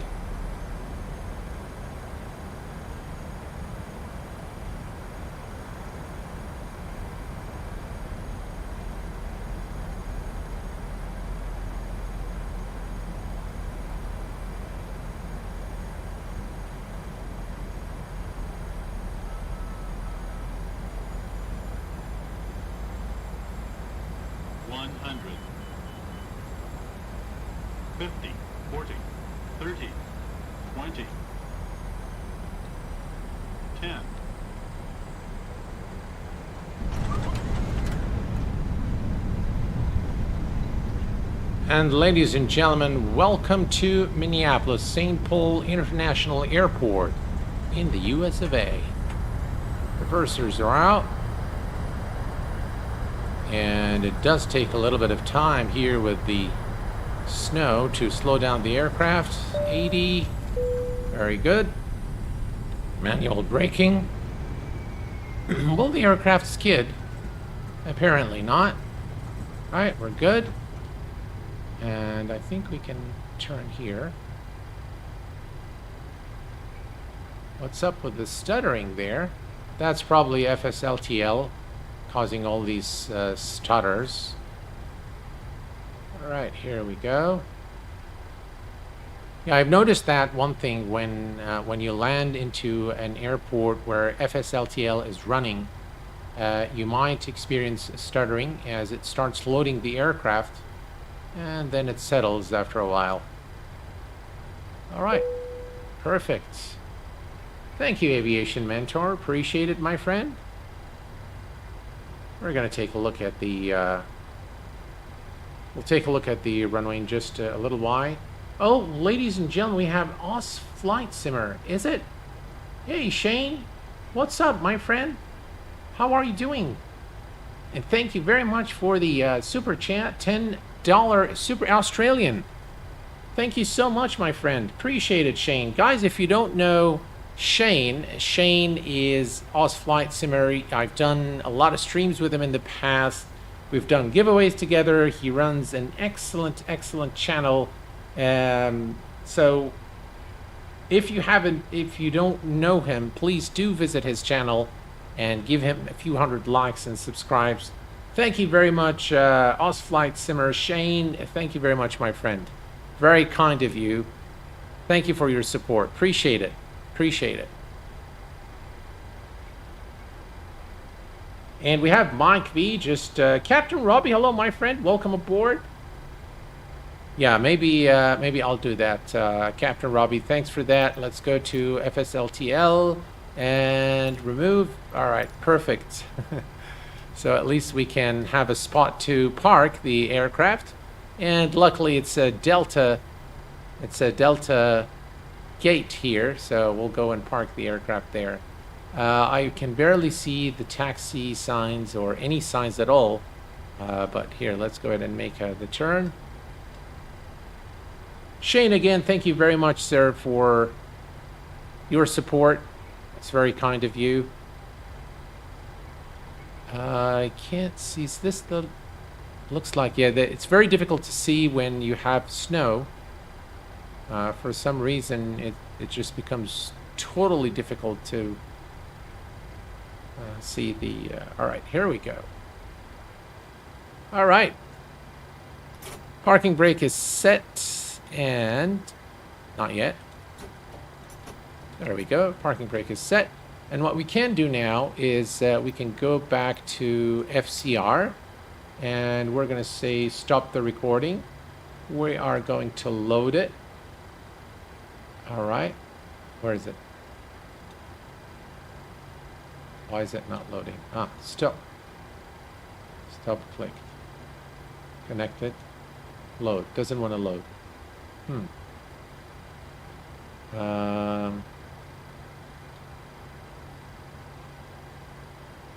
Right, let's disconnect and connect again. Now we'll click load. All right. And that would be our flight. Hopefully it recorded the flight. Connected. Load. All right, let's hit on play. All right, there we go. Excellent.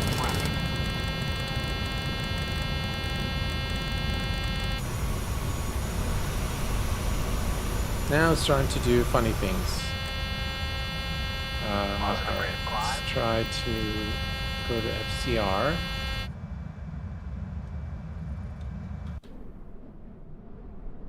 And hit play. It's not bringing the...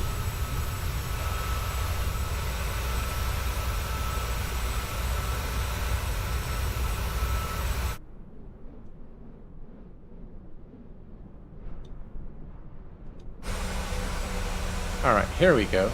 That's better. Alright, so we have the...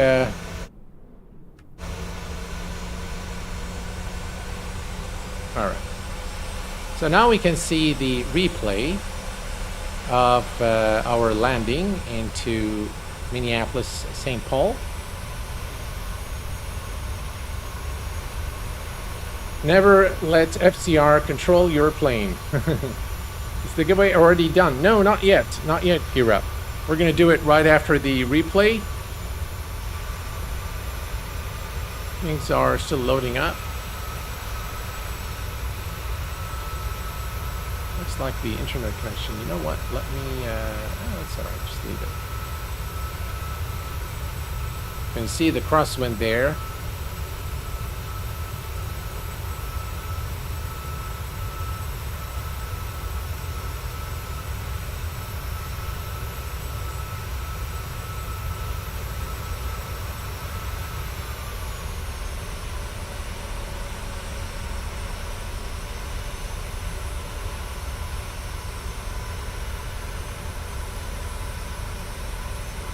Something with my internet connection.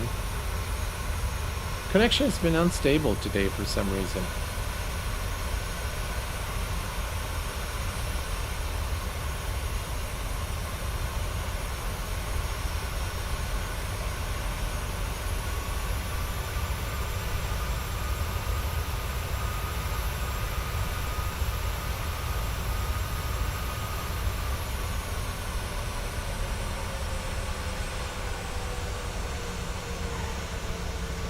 And our touchdown.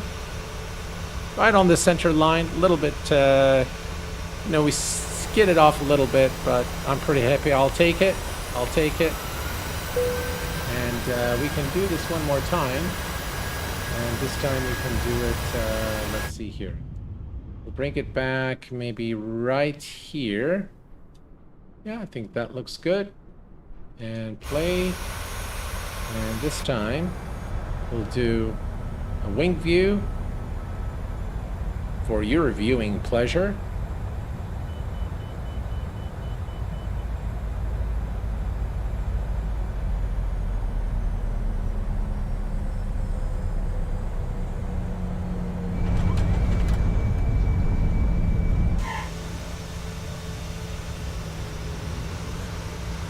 Yeah.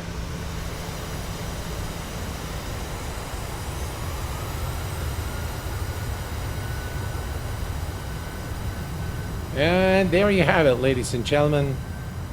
Detroit by iniScene for Microsoft Flight Simulator. We have landed safely here at Minneapolis, St. Paul. And what we're going to be doing now is we are going to be doing the giveaway.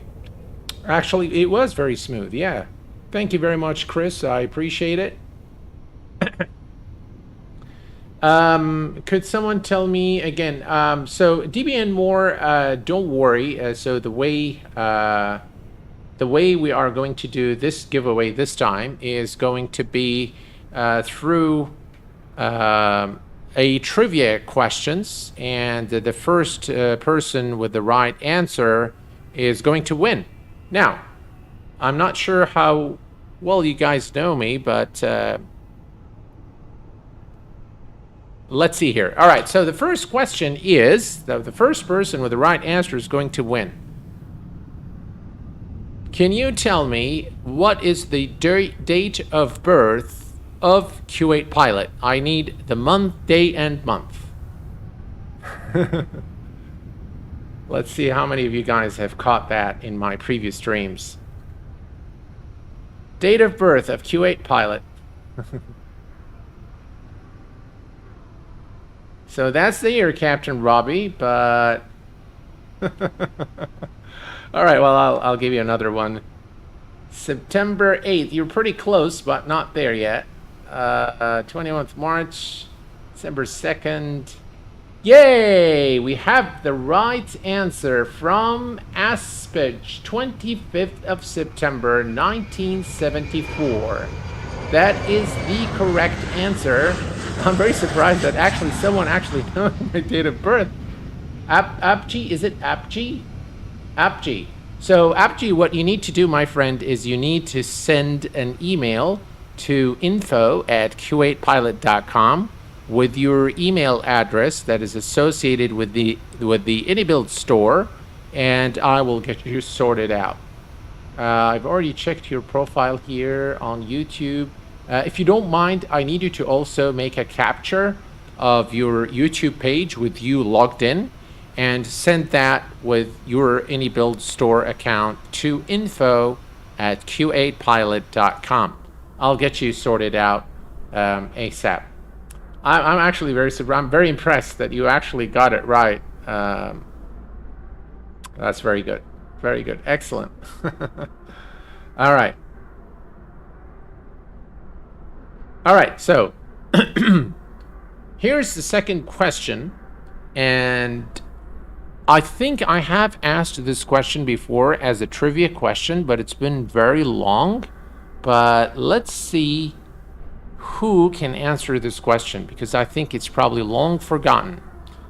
In 2015, Q8 Pilot has met a very famous content creator on YouTube in person. Who is that content creator?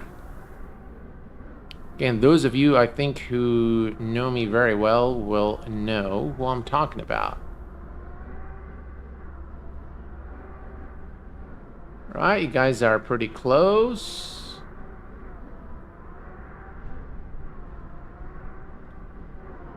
I would love to meet Thomas Rasmussen. Squirrel! Yay, Alex! You got it, my friend.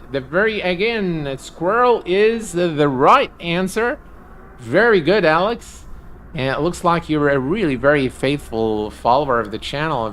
I thank you for your loyalty, sir. All right.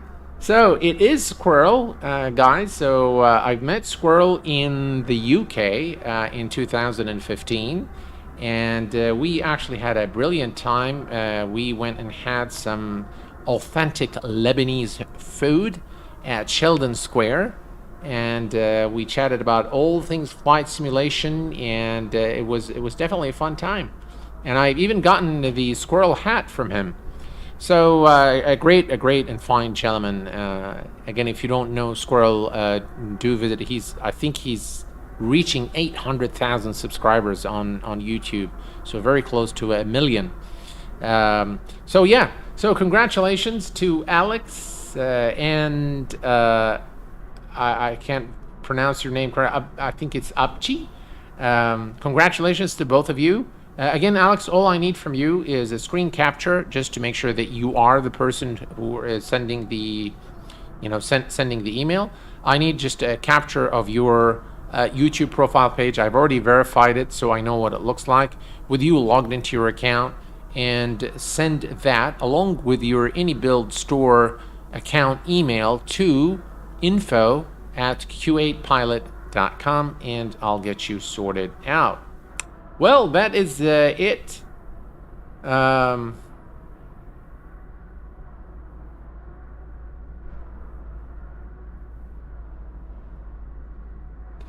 that is it for now, ladies and gentlemen. And thank you very much, Osama. I'm glad that you've enjoyed the stream. I want to thank you all, guys, for spending this evening with me here. Well, I was broadcasting this stream live to you from Kuwait City, Kuwait. Want to thank you all for your support, for your kind words, for your subscriptions. I want to thank Shane, or OzFlightSimmer, for making us stop here at the channel and giving us a very generous 10 Australian dollars through Super Chat. Thank you very much, Shane. I appreciate it. I want to thank all of those who became subscribers of the channel, all of those who became members of the channel, and I want to thank all of you for making my experience worthwhile here on the channel. And until next time, please take care of yourselves and each other, and I will see you all very soon. Thanks for tuning in, and bye-bye for now.